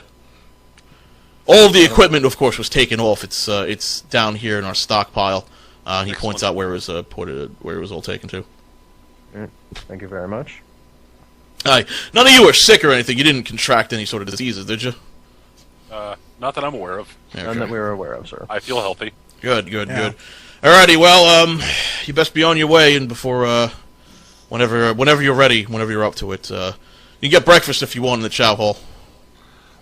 Sure, actually, I'll grab some breakfast and... Yeah, might as well. Quick question. I may have missed this, but what were we supposed to be runners for? Delivering a message or something? He was going to send a runner to send a message about the fleet that happened, but he figured instead of wasting one of his men, he could just send you guys to where you were supposed to land. Oh, so we can just tell them, like, you can just tell them, hey, that didn't make it. Ship went to hell. We're all that's left of the fleet. Yep. Yeah, We're the fleet that was the whole fleet that was coming to help you fight in the front. Yeah, we're it. We're it. Okay. That's us. Hello. That's us. Hello. Yeah. All right. There were 5 ships and there's 5 of us. See. So you guys get in line for breakfast, and of course he's there. Says hello. Hello. You take me home now? I take my meal in silence and walk away. I think the I general follow him. the general had directions for you, I think. Why doesn't he like you? Me? Why doesn't he like me? He's I don't think he dislikes you. sexually attracted to you. Oh. I panicked. Sure, he even knows what that means. Hello. What's your name? My name's Vega. What's your name? I'm Bomar. Hello. Hello, Bomar. Do it. Can you take me home? I can't. Why not? I have to go someplace. Oh, are you going to Wormwick? No. You think you're already there? We're at Wormwick. No, this isn't Wormwick. I think it is. What? Oh, my city. Now you're confused. Now you don't know. Can I What have if Bomar is the same Bomar, and Bomar is actually immortal? I think he fell through a time portal is what's going on here. Can I get my eggs? Yes. Have journey bread. It gives you bread and eggs. Thank you. Goodbye, Bomar. Can you take me to the caves north? Unfortunately, we can't. Oh. Okay. Goodbye. Bye. You take your meal and you go sit down. There's something very strange about that man. I can't put my finger on it. But of all the people I've met in the world, I don't want to talk to him. Well, the general said something about him coming down from the north from some caves through some woods and it being dangerous. I don't know. My monastery would sometimes take in people who were like him. They'd experienced some sort of trauma in their lives. They were not themselves anymore. What did they do with them? Just take care of them, or did they train them like you? No. That was a very nice subtle dig. No.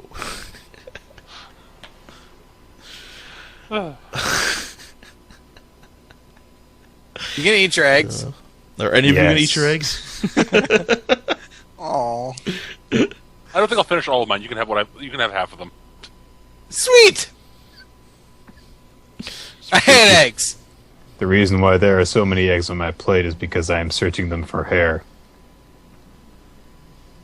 Your own or others? Yes. Did you want hair on it? I can give you some of mine. No. I shake my head over. Everyone else in the mess hall just stares at the woman shaking her head over somebody else's plate. There you go. Now you have plenty of hair. It's a bit strange that anyone want eggs with hair in them, but there you go. I aim to please. Miss Vega, I have a question. What is that over there? Where? I switched plates with her. Huh. I never had eggs with hair in them. Well, no time like the living. Let me eat eggs. That is awful. I know why people don't eat eggs with hair in them.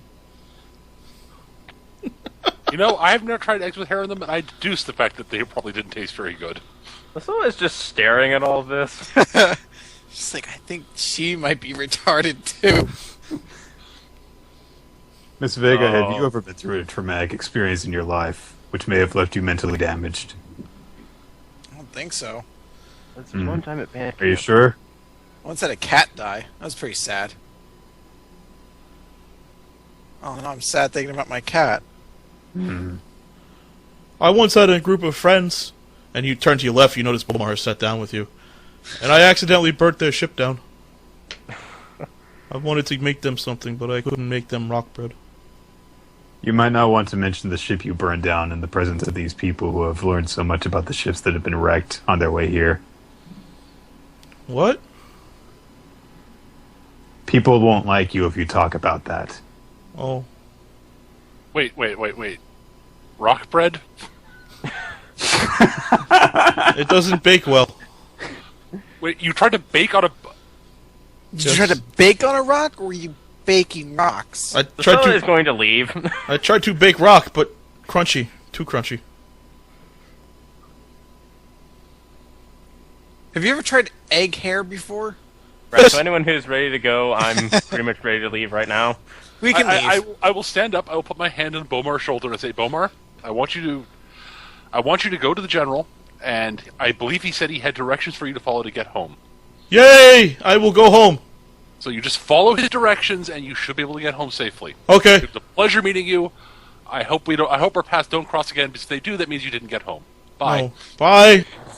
Thank you for eggs. And he starts eating your eggs. That you didn't finish. And you leave. Alrighty, so you leave the chow hall, and the threshold of the world is upon thee. Right, well, I'll shoulder my Let's pack. go! Let's go. Go team! We need a team name. Do you guys want to No, we gather cannot. your equipment first and take stock Yes. of what you have? Yeah. Yep. Well, I can't carry anything more than I have. Okay. So Alright, so basically the only other equipment you were really able to get off the boat were a bunch of buckets. You were able to get one cart off the boat. There were no horses here, so I don't know how much that's going to help you. You were also able to salvage roughly... You estimate it to be about 200 days worth of rations off the boat. The fresh water was no longer fresh, and it was starting to get moldy, so they were starting to grow mildew, so they got rid of it. I'm going to ask one of the people around here what kind of terrain we can expect to run into on the way to the firewall area. The guard talks to you for a bit, and you get some information out of him. He says, basically, it's pretty much easygoing terrain. There's not a lot of trees around. It's mostly plains. It gets really, really windy at night, and really at night's when things start to attack you. You're going to be out in the open a lot. It's going to be kind of dangerous. Getting up to the Great Wall of Fire is, well, it's not that difficult. In fact, the Wall of Fire itself doesn't really radiate all that much heat. Problem being, of course, is crossing the Wall of Fire. As soon as you touch it, you tend to light on fire. Getting around it, well, that's not the easiest thing in the world. It's a nice big drop-off into pretty nasty waters. So you may have to climb, or I don't know. I mean, most of the runners who come here, they usually come here from Tuck via a boat, but we haven't had a boat from Tuck in a while. Has anyone made the trip via foot before? Well, some people have made it, but they did some pretty interesting climbing off a side of a cliff. So Lovely. Do you have any rope we can use? rope? Yeah, well, there's some rope in the supply chests if you want to take some. Speaking of that, I'm taking it. I took my chains back once everyone was dead. It's fine. Okay. I'd like to take as much rope as we can. If you have any climbing equipment, that'd be fantastic. Climbing equipment? That I don't think we have. But you can look around. Your only way to get to the other areas is via climbing, and you don't have climbing equipment? Well, we usually take boats. You have no backup plan, though. Wow. Try flying. Actually, that actually brings a question to my mind. How long has that firewall been there? Since we've been here. We've been here on this front now 2 years. I see. Well, we'll take as much rope as we can get. Yep. Fair enough.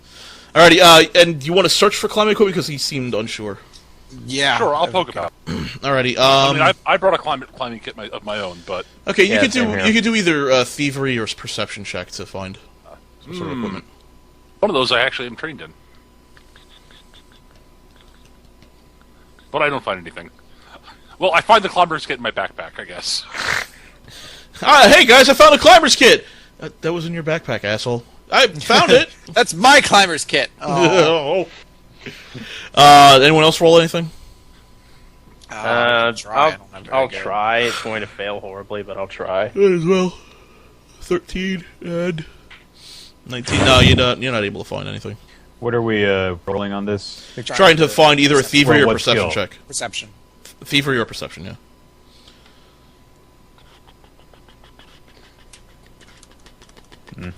No, you're not able to really locate anything. Okay. Alright, well, we'll just take as much rope as we can. Yeah, alright, you take as much rope as you can. I don't know. Yeah, there you go. The only other thing... well, you are able to find something. You're able to find stakes to sort of stake the rope into the ground. That's something.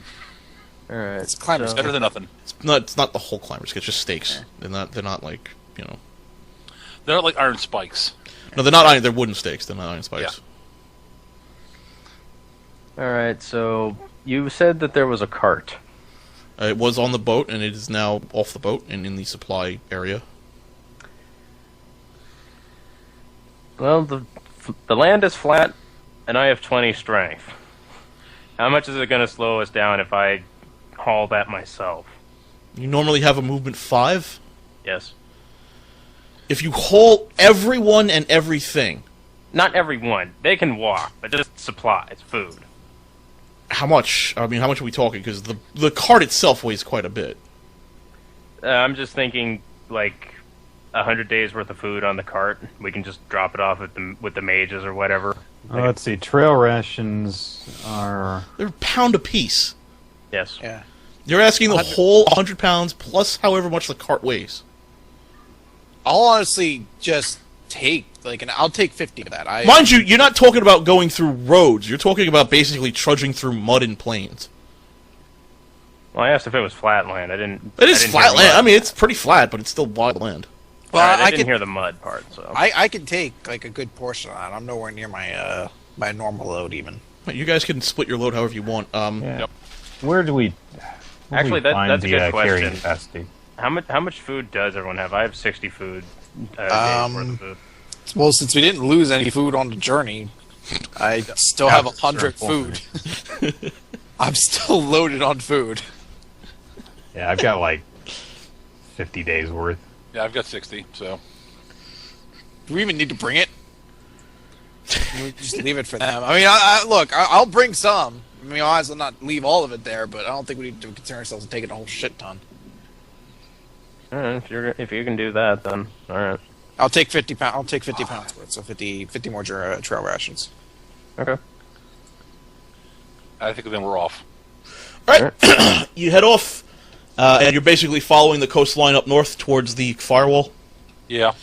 Alrighty, it takes the better part of 2 days to get there, but during those 2 days, nothing extraordinary happens, except you find yourself to be exceptionally cold during the night. You get up towards the Great Wall of Fire, And you notice it. You see it well in the distance. You notice a small encampment. Apparently, some scholars have set up a very small encampment here to study it. But you walk up to it, and you realize that there's no jumping over this wall. That's a lot of fire, and it's going way the hell up. Yep, that's a wall. Maybe it's an illusion. And I'm going to pick up a rock and I'm going to throw it into the fire. All right, you pick up the rock, you throw it into the fire, it explodes, and one of the pieces hits you in the face. You I take don't think it's an illusion. you take 8 points of damage. Oh, ass. Turns out it's not an illusion. An ow. Ow. After hearing the rock explode, one of the scholars looks out and he sees you. He goes, "Hey, what are you doing there?" I immediately point at Vega. Excuse me, what are you doing? I thought it believe was she an was illusion. testing- Are you trying to get us killed?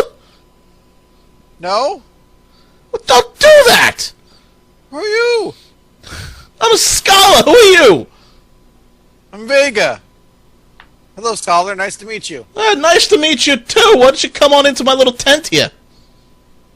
Are you coming on to me? No. Is this an elf? No, I'm not no elf. I'm a guy. I was asking that out of character, but whatever. Oh, no, he's not an elf. He's a guy. Wait, Oh, okay. you said I'm not an elf, I'm a guy? I don't think those two are mutually exclusive. I think Gotha would have something to say about that.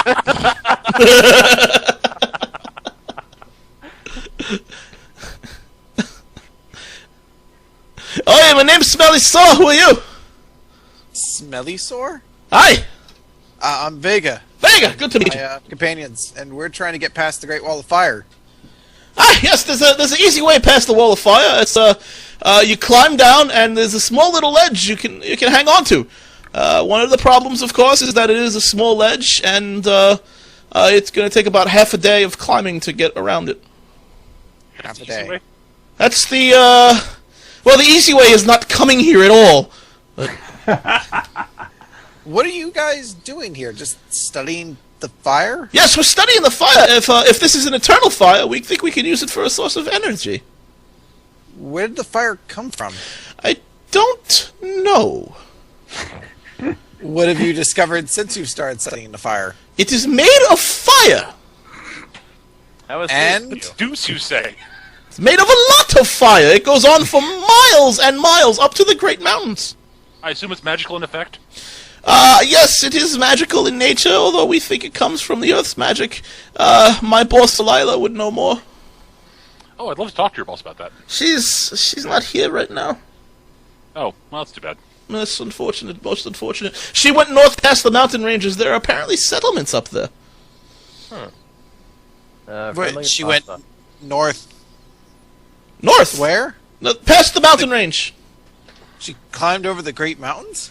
Well, went around it. She took a boat. Ah. Huh? You can go around. There's land, and you can go around it, and the boat goes in water, and she lands there. I'm just trying to go by map. Where did she go? She went. You see the water down here? She took the water down here, and she went around the land. North! He whips a map out. She ended up north. That is not north! Relatively speaking, she is north from us. Originally, that's not she went north. She went south into the water, then sailed around the entire fucking world. Oh, excuse me. I didn't know I needed to give you proper directions for every little step she took. By the way, did you know she had to pee in the morning? I'm not going to follow the map. This isn't a map. It's just a goddamn drawing.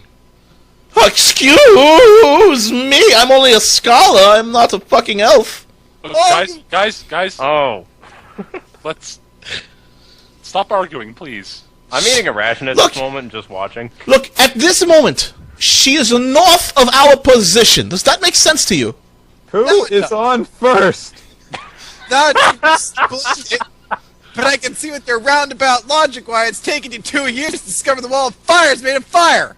Didn't take us 2 years. It took us about half an hour to figure that out. What have you done since then? Well, we figured out the magical sources. We understand that it's coming from the crater, and we think if we can control whatever's in the crater, we can control the wall of fire, and therefore we can control its energy output, but we don't know what exactly is controlling it. I don't like you. I like you, though.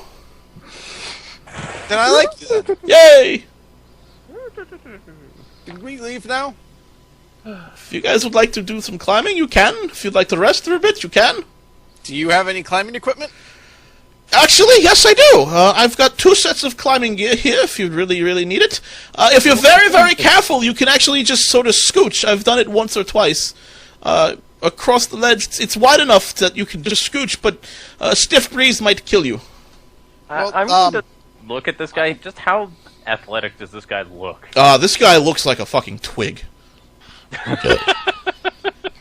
Huh. He also looks old. okay. He also looks old and frail as shit. But he's tall. He's about 6'7". We'll be fine. I mean, if he doesn't need the climbing equipment, we'll take it. No, I don't need the climbing equipment. I have plenty of magic. Plenty of magic. Yeah, they'll take it. Good. Good. So, see anything interesting? Nope. Goodbye. Bye.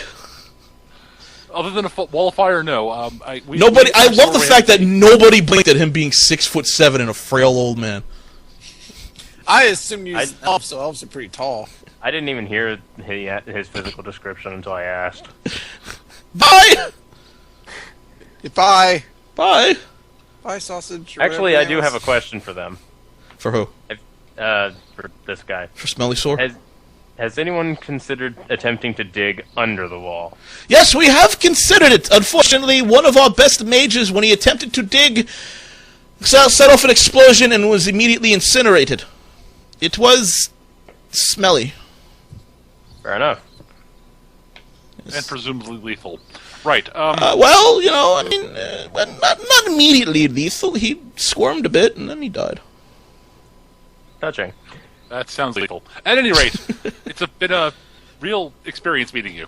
Yes, well, it's always good to see a new face around here. Please come by again. I am sure we could chat about tea. What did you say your name was? Smelly Sore. Yes, thank you. Thank you. Bye. Right.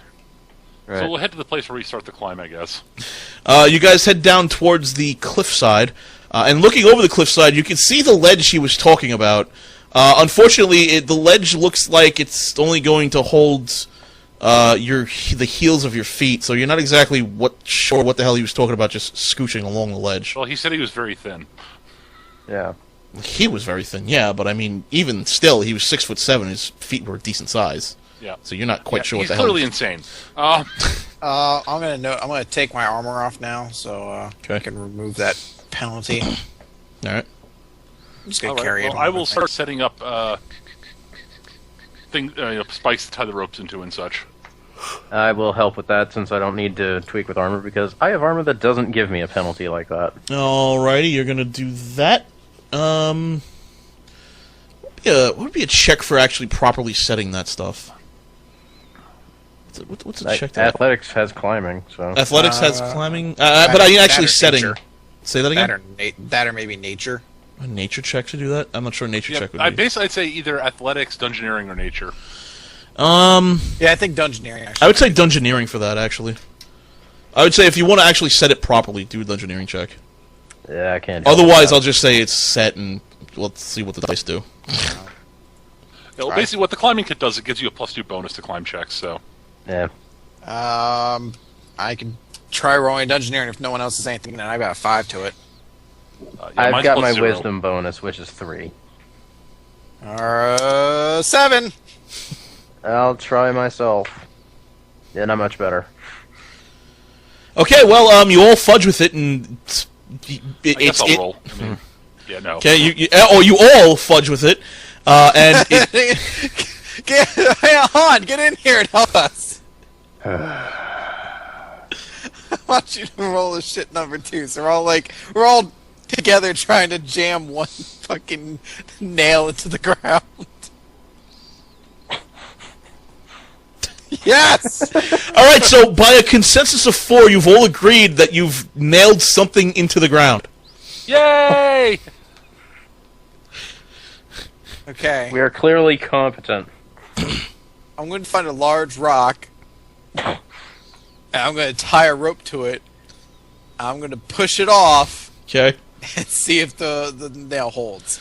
Okay, you push the, actually do do a strength check to see if you can push the rock. I'll do it for you.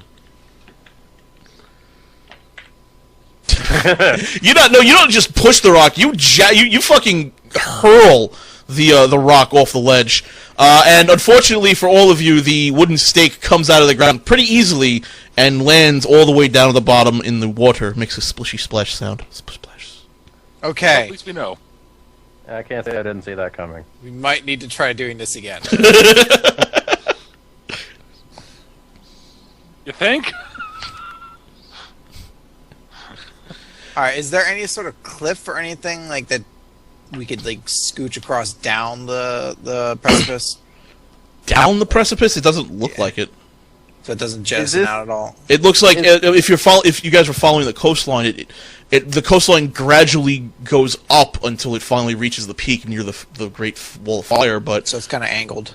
yeah, you'd have to travel another day or two to go down and around and trudge through the water for a couple of days. Might have to do that. I can't say I have any objections to that idea. How tall are these cliffs? Fairly tall. You'd estimate them to be about 30 or 40 feet. Well, I've got 50 foot of silk rope, so I could get us a rope down. So what you're telling me is the insane man was not a reliable source of information. Shockingly. That is correct. Well, the problem is that we need someone to then get up after we get down so that they can nail the rope for us to climb back up on. Can anyone scale 40 feet of cliff? I can try. I imagine I would be the best candidate for that. You know, this would have been made so much easier if you didn't actually roll a fucking natural 20 on that rock hurl. This honestly would have been so much easier. Well, we could try it. I mean, if we make it to the water, the worst that happens is we maybe trudge through the water for a while until we can find a smaller coast to climb up. Who's got the natural perception of 18? Me. Han, you notice the words that come out of Vega's mouth. You immediately look down at the waves crashing against the cliff. You slap her. We are not going to do that. Let's try reaffixing another set of stakes. This time, multiple of them. Tie ropes to several stakes and then climb down carefully. But how are we going to get up without touching the water? No, down to the little ledge thing, and then we go along the ledge thing using the climbing kits to brace ourselves. There is no ledge. I thought you said there's like a little ledgelet thing that we could actually have our feet on a little bit of. I think he was insane. You just assumed there was. No, it's there. No. The point is that there's a narrow ledge which we can have our feet on a little bit of, which gives us something resembling a purchase as we climb sideways along using our climbing kits. I thought Jason just said there wasn't one, though. I said there was a small one that looks like you could rest the back of your heels on. It's clearly there, but it's not a ledge that you'd feel safe just scooching on. Yeah, okay. Yeah, I wouldn't want to scooch on it, but using actual climbing gear, I think we'd be okay. Alright. I think we'd be better off, honestly, just like... Well, I don't know about the rest of you, but I know that I would probably be better off just kind of dropping and hanging and just, sidling across while hanging from it. I wouldn't. Well, there's the wall of fire to concern yourself with. You don't want to get the rope that's hanging you from here caught in the fire. Well, if I went across first, I could probably set up, an anchor point on the other end, so then you'd have, some backup rope. How much rope do you have exactly? I have 50 all feet of of us. silk rope. Okay, because us. I just want to remind you to the point that the Psycho Mage had.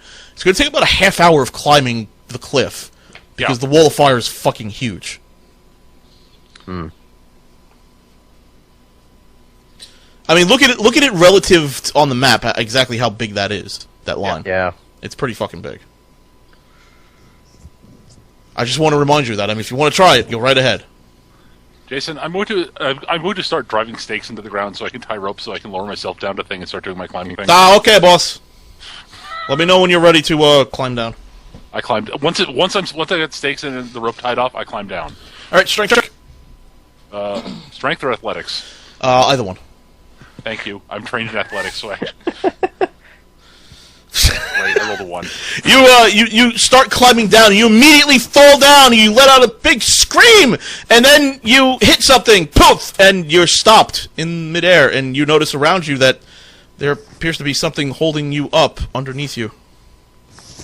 I look down at it. It looks very transparent, and you can't see it exactly, but it's there. I look There down. seems to be an invisible ledge. Huh. I'm going to drop a rock down. Drop a... Not a big one, like a small rock, to see if it hits the invisible ledge as well. You drop a rock down, and it clinks on the ledge before falling off the ledge a little ways. I'm going to take the rope and I'm going to Climb down myself. Can someone, take, a pouch and fill it with sand? I'll bring a bag of dirt with me on the way down. Okay. Thank you. You climb down, and you brace yourself on the ledge. Alright, and I'm going to do the Last Crusade thing. Alright, you spread the dirt on the ledge, and you can clearly see it. I start walking. You start walking across the ledge. I will follow them then. You follow them. Being very careful, obviously. Han, are you following? Yeah. Yes. Han follows. Spend a little bit of time, and you finally manage to find your way around to the other end of the Great Wall of Fire. This time, of course, there is another cliff, though, and you have to climb up. Yeah. Alright, now I'll Why do don't this. you climb up first, since you're actually good at this? In theory. Just for a safety measure, I'm going to tie my silk rope around my waist, and I'm going to ask the other 3 of them to hold it, just in case. Okay. Okay. 18. And you climb up. Hey. It's not that far of a ledge. In fact, it's pretty much at head height. So. Okay, well, I'll just, rather than tweak around with the rope, then I'll just lift them up with my arm. All right, you just lift them up. You're pretty much gonna be able to do that. Yep. Yeah. All right. As you guys cross the other side of the Great Wall of Fire, Han, you turn around for a moment to look at it, and you see the old mage looking directly at the wall. Not at you. He's clearly looking at the Wall of Fire. He seems to be doing some sort of goofy dance around it before finally twirling in a circle and sticking his tongue out at it. Then he just sort of shrugs his shoulders and goes back into his tent. We are on the I other side, just right? walk away. Admittedly, I thought he was just going to walk into the fire. Yeah, me too. It's like he's going to be so retarded, he's just going to walk into the fire like, hey, guys! Hello! I'm going to look around and confirm that we are indeed on the other side of this thing. Yes, you are. Okay. Your spatial recognition off a little bit? He's just hoping for not an illusion. Oh, okay. Well, no, you're on the other side of it. Great. Well, We continue. I suggest we continue our trek. yeah. I'm wondering if that's like the guy's evil twin or something. I don't care. I start walking. Fair I'll enough. put my armor back on and follow. Alright. I'll wait for her to put her armor on, but Okay, you guys continue on with her armor on, and you start to trek the land between the mountains created by the crater and the plains land. It's quite windy here, and a strong, nasty odor wafts from the crater side every once in a while. You don't recognize the odor immediately until you finally realize that it was a similar odor to the one given off by the monsters on the ship. lovely.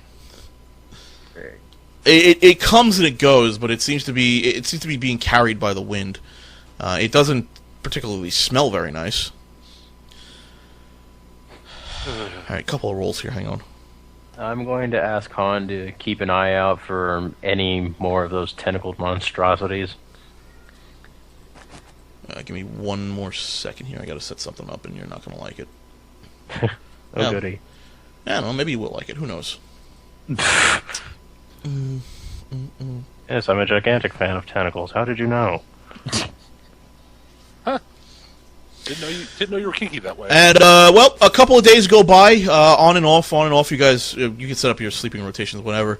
When you finally reach what appears to be the outskirts of Tuck, you're still about you estimate a day away, but you notice that Tuck, that you may have found your answer as to why they haven't sent any ships to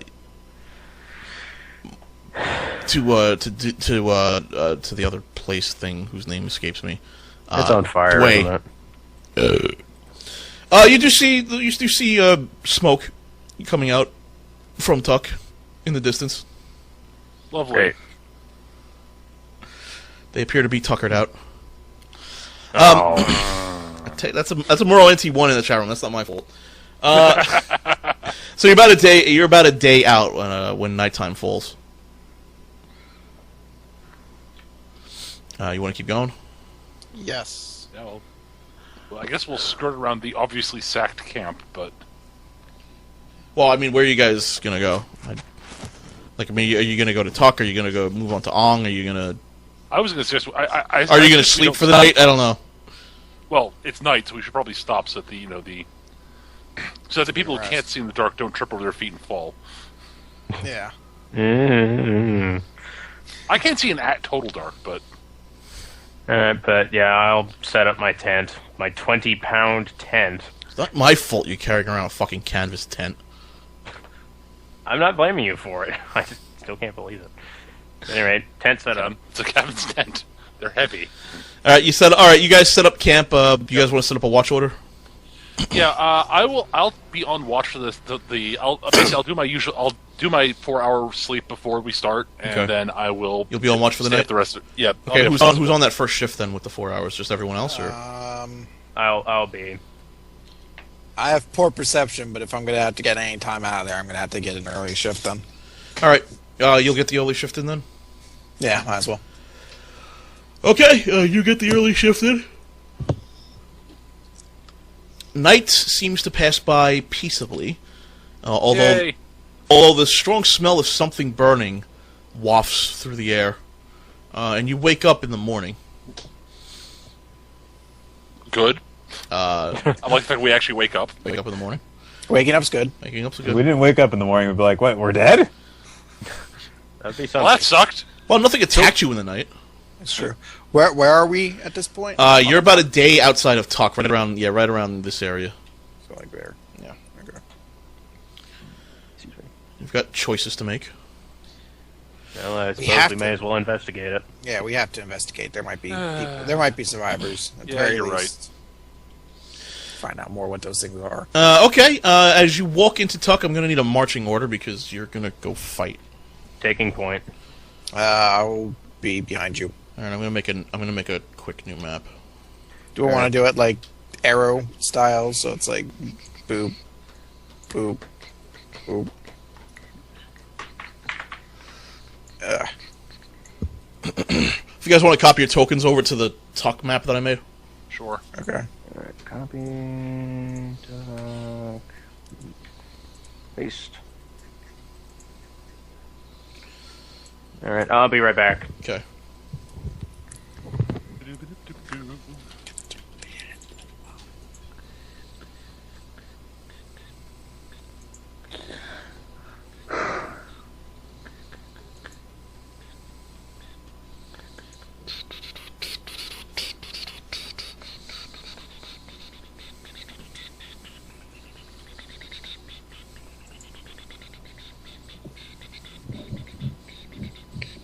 I raped Chris in the face.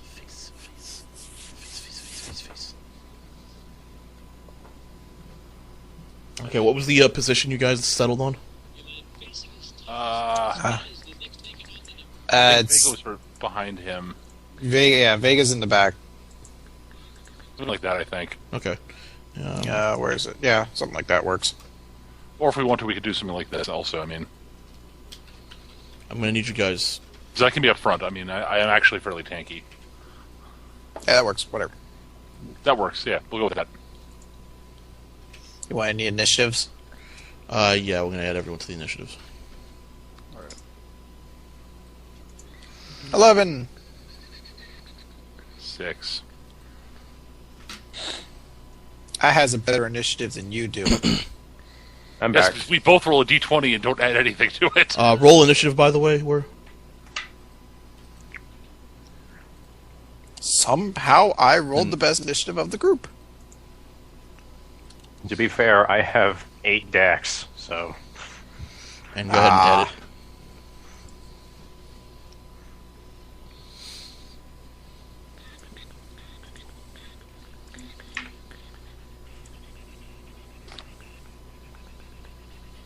Okay, let me sort them. That's not what I wanted. Stop it.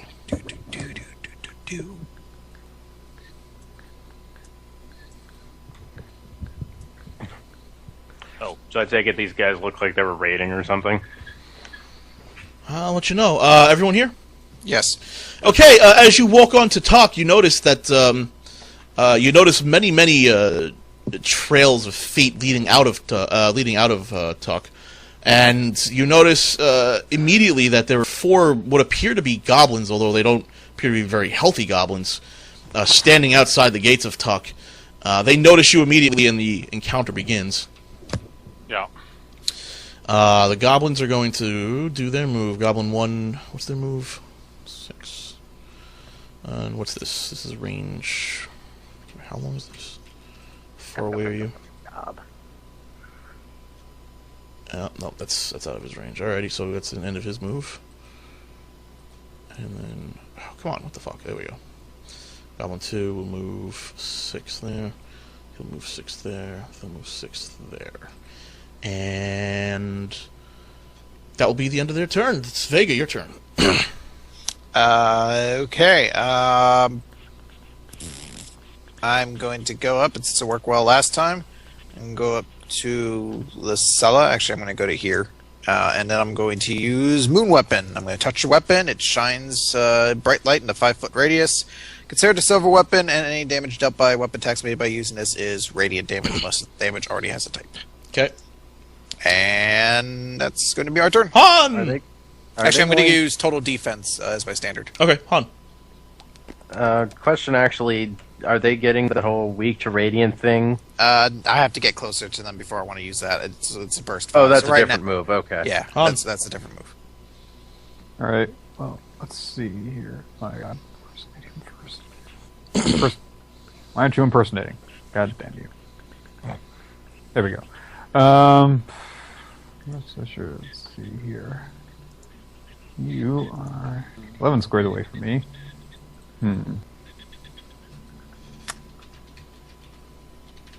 Alright, I will go to here, and I will toss a shuriken over at Goblin 1.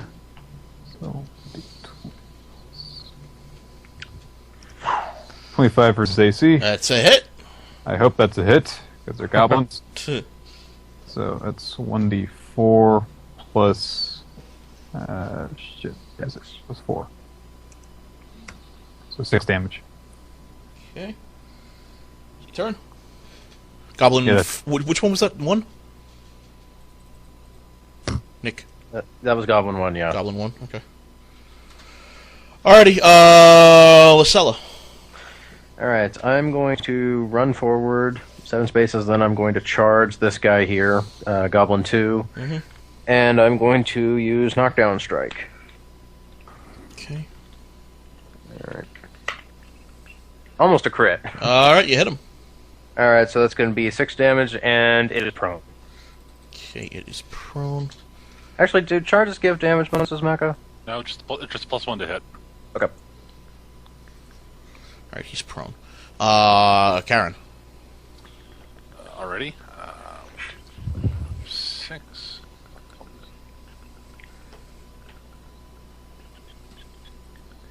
Oh, and he's marked. Uh-huh. Alright, I will curse Goblin 1. Okay, Goblin 1 is cursed. I'll set his state. Okay. And I will Witchfire him, so that's Implement versus Reflex. Crit! Alrighty, how much damage? So that is... Witchfire is 2d6 plus 5, so that's 17. 17 plus the curse damage is max also, so it's another 6, is 23. Plus it's a +1 sword, so it's another d6. I hope he's dead. You've killed it.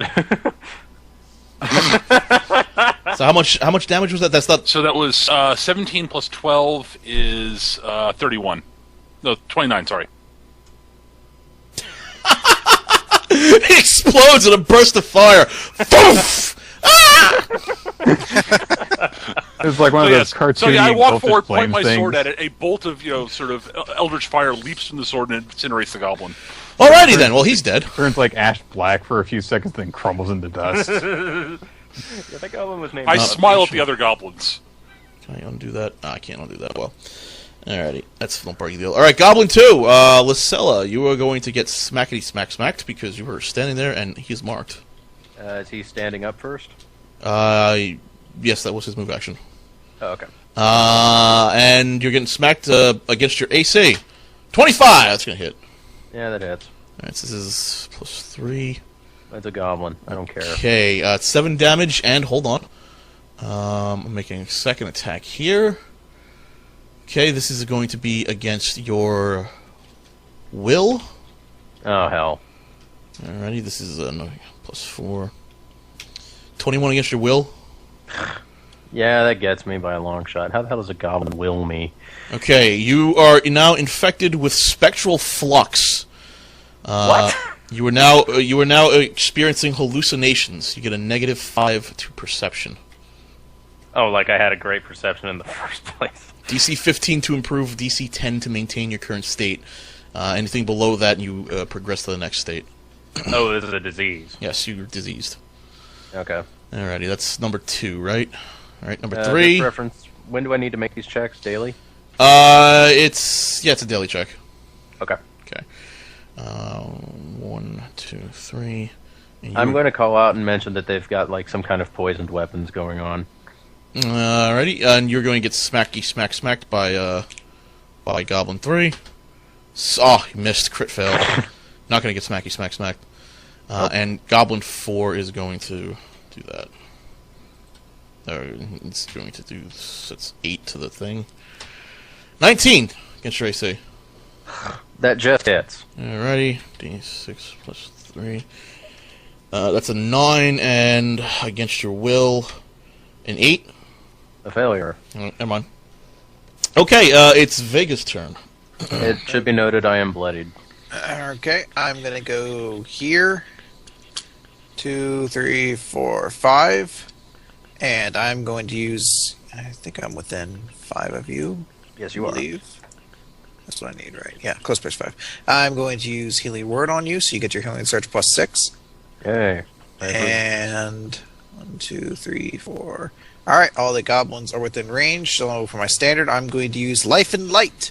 Until the end of my next turn, you and each ally in the burst gain resist 5 necrotic, and every enemy in the burst gain vulnerable 5 radiant.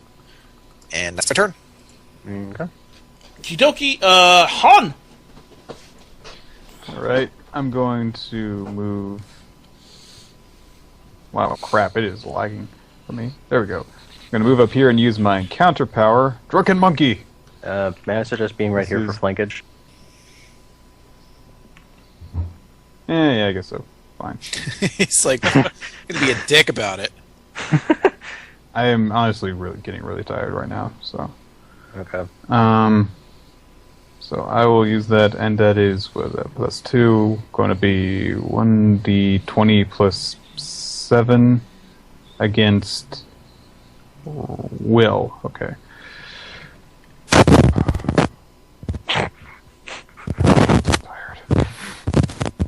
And why right unleashes his microphone attack? 13 against 13. Will? Yes. That's a hit. All right. Awesome. So he is going to take. Fuck. What is it? All my windows are so slow right now. 1d8 plus 4 damage. Okay. 3.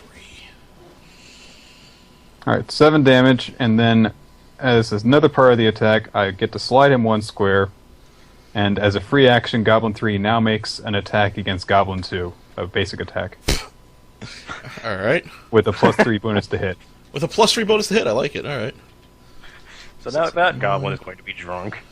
19 to his AC is going to hit him, so it's D6 plus 3.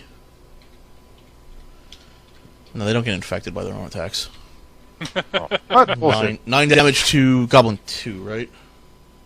Yes. Okay. And then I'm going... Goblin 2 is bloody. And then I am going to use my Flurry of Blows power on Goblin 2. So he now takes 5 damage, and I get to slide him 1 square, so I'm going to slide him over here. Okay. Is that your turn? Oh, yeah, that's it. Marcella! Okay. What am I going to do? I am going to use my encounter power. If I wasn't looking at the wrong page of my builder, there we are. Steel Serpent Strike against Goblin 3. Okay. 8. 19. AC? That's a hit. Yes. Alright, it is going to take 2d10 plus... And they've got the whole vulnerability thing going on. The weapon effect is all encounter, right? Yes. Okay, so then plus 10. 24 damage to Goblin 3. Ah! You strike him down and he dies at your feet. He dies at your feet. Explode eyes. Explode eyes at your feet. It's about to explode dramatically, but then he just kind of peters out. It's like, Karen, it's your turn. Yep. All right. I will curse Goblin 4. Okay, he's cursed.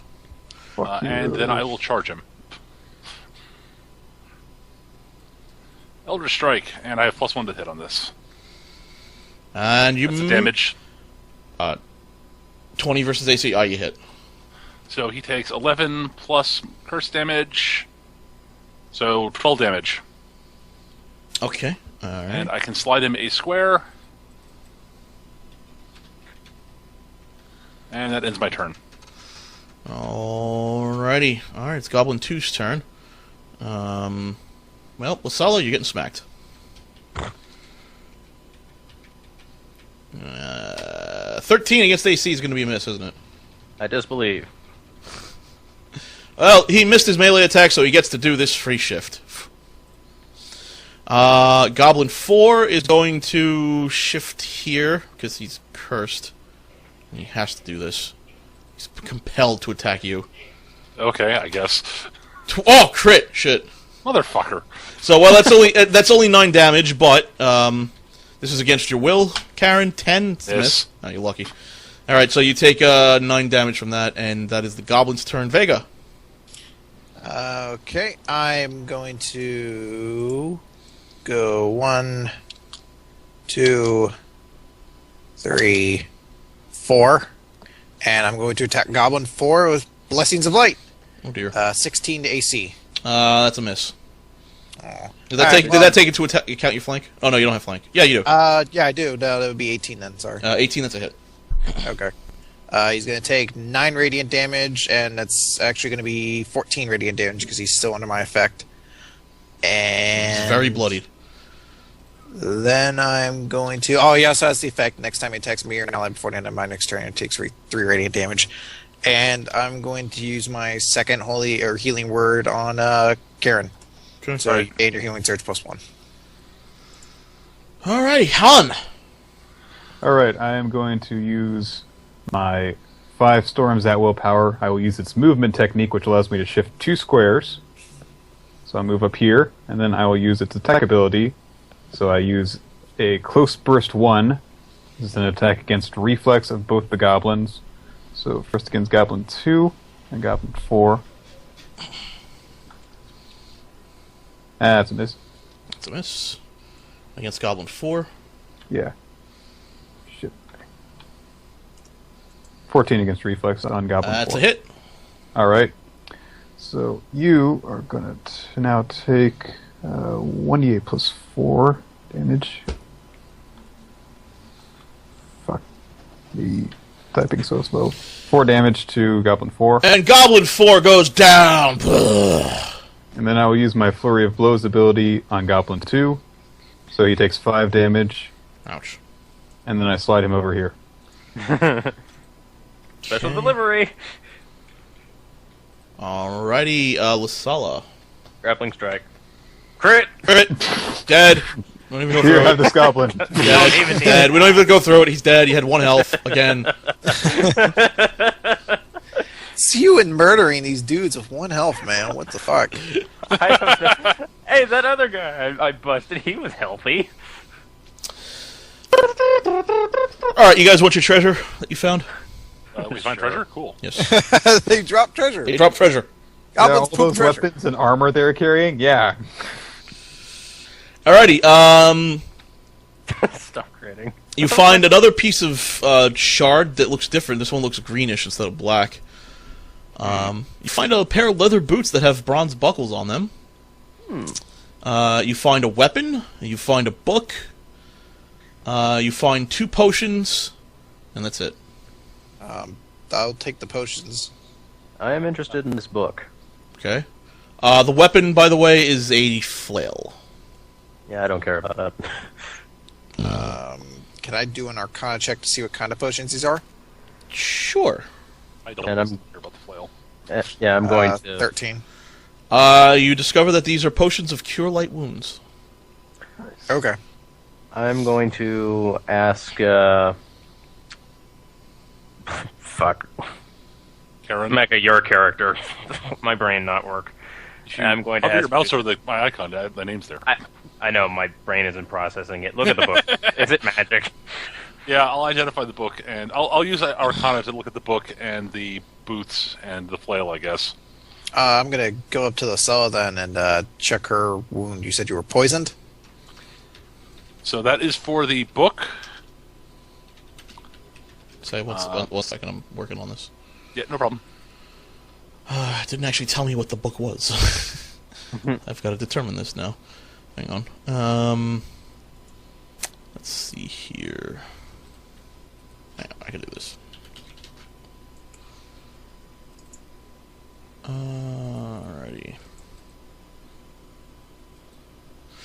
Okay, you look at the book, and this is a +1 magic tome. Huh. Wacky. It's an implement. Yeah, I don't have any use for this. Okay, the boots. The boots are not magical. Okay. Oh. And therefore the... There's something else. Oh, the weapon. The flail, yeah. The flail is a +1 challenge-seeking flail. Yeah, definitely don't care about that.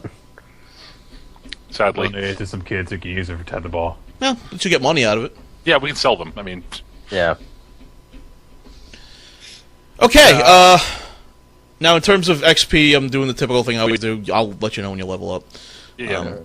that's fine. Yeah, I'm not really doing the D&D leveling system. I never have. I don't like it. I think since Nick's getting really tired, I think we should call Yeah, it we there should for probably the night. knock Yeah. off. Yeah. Yeah, definitely.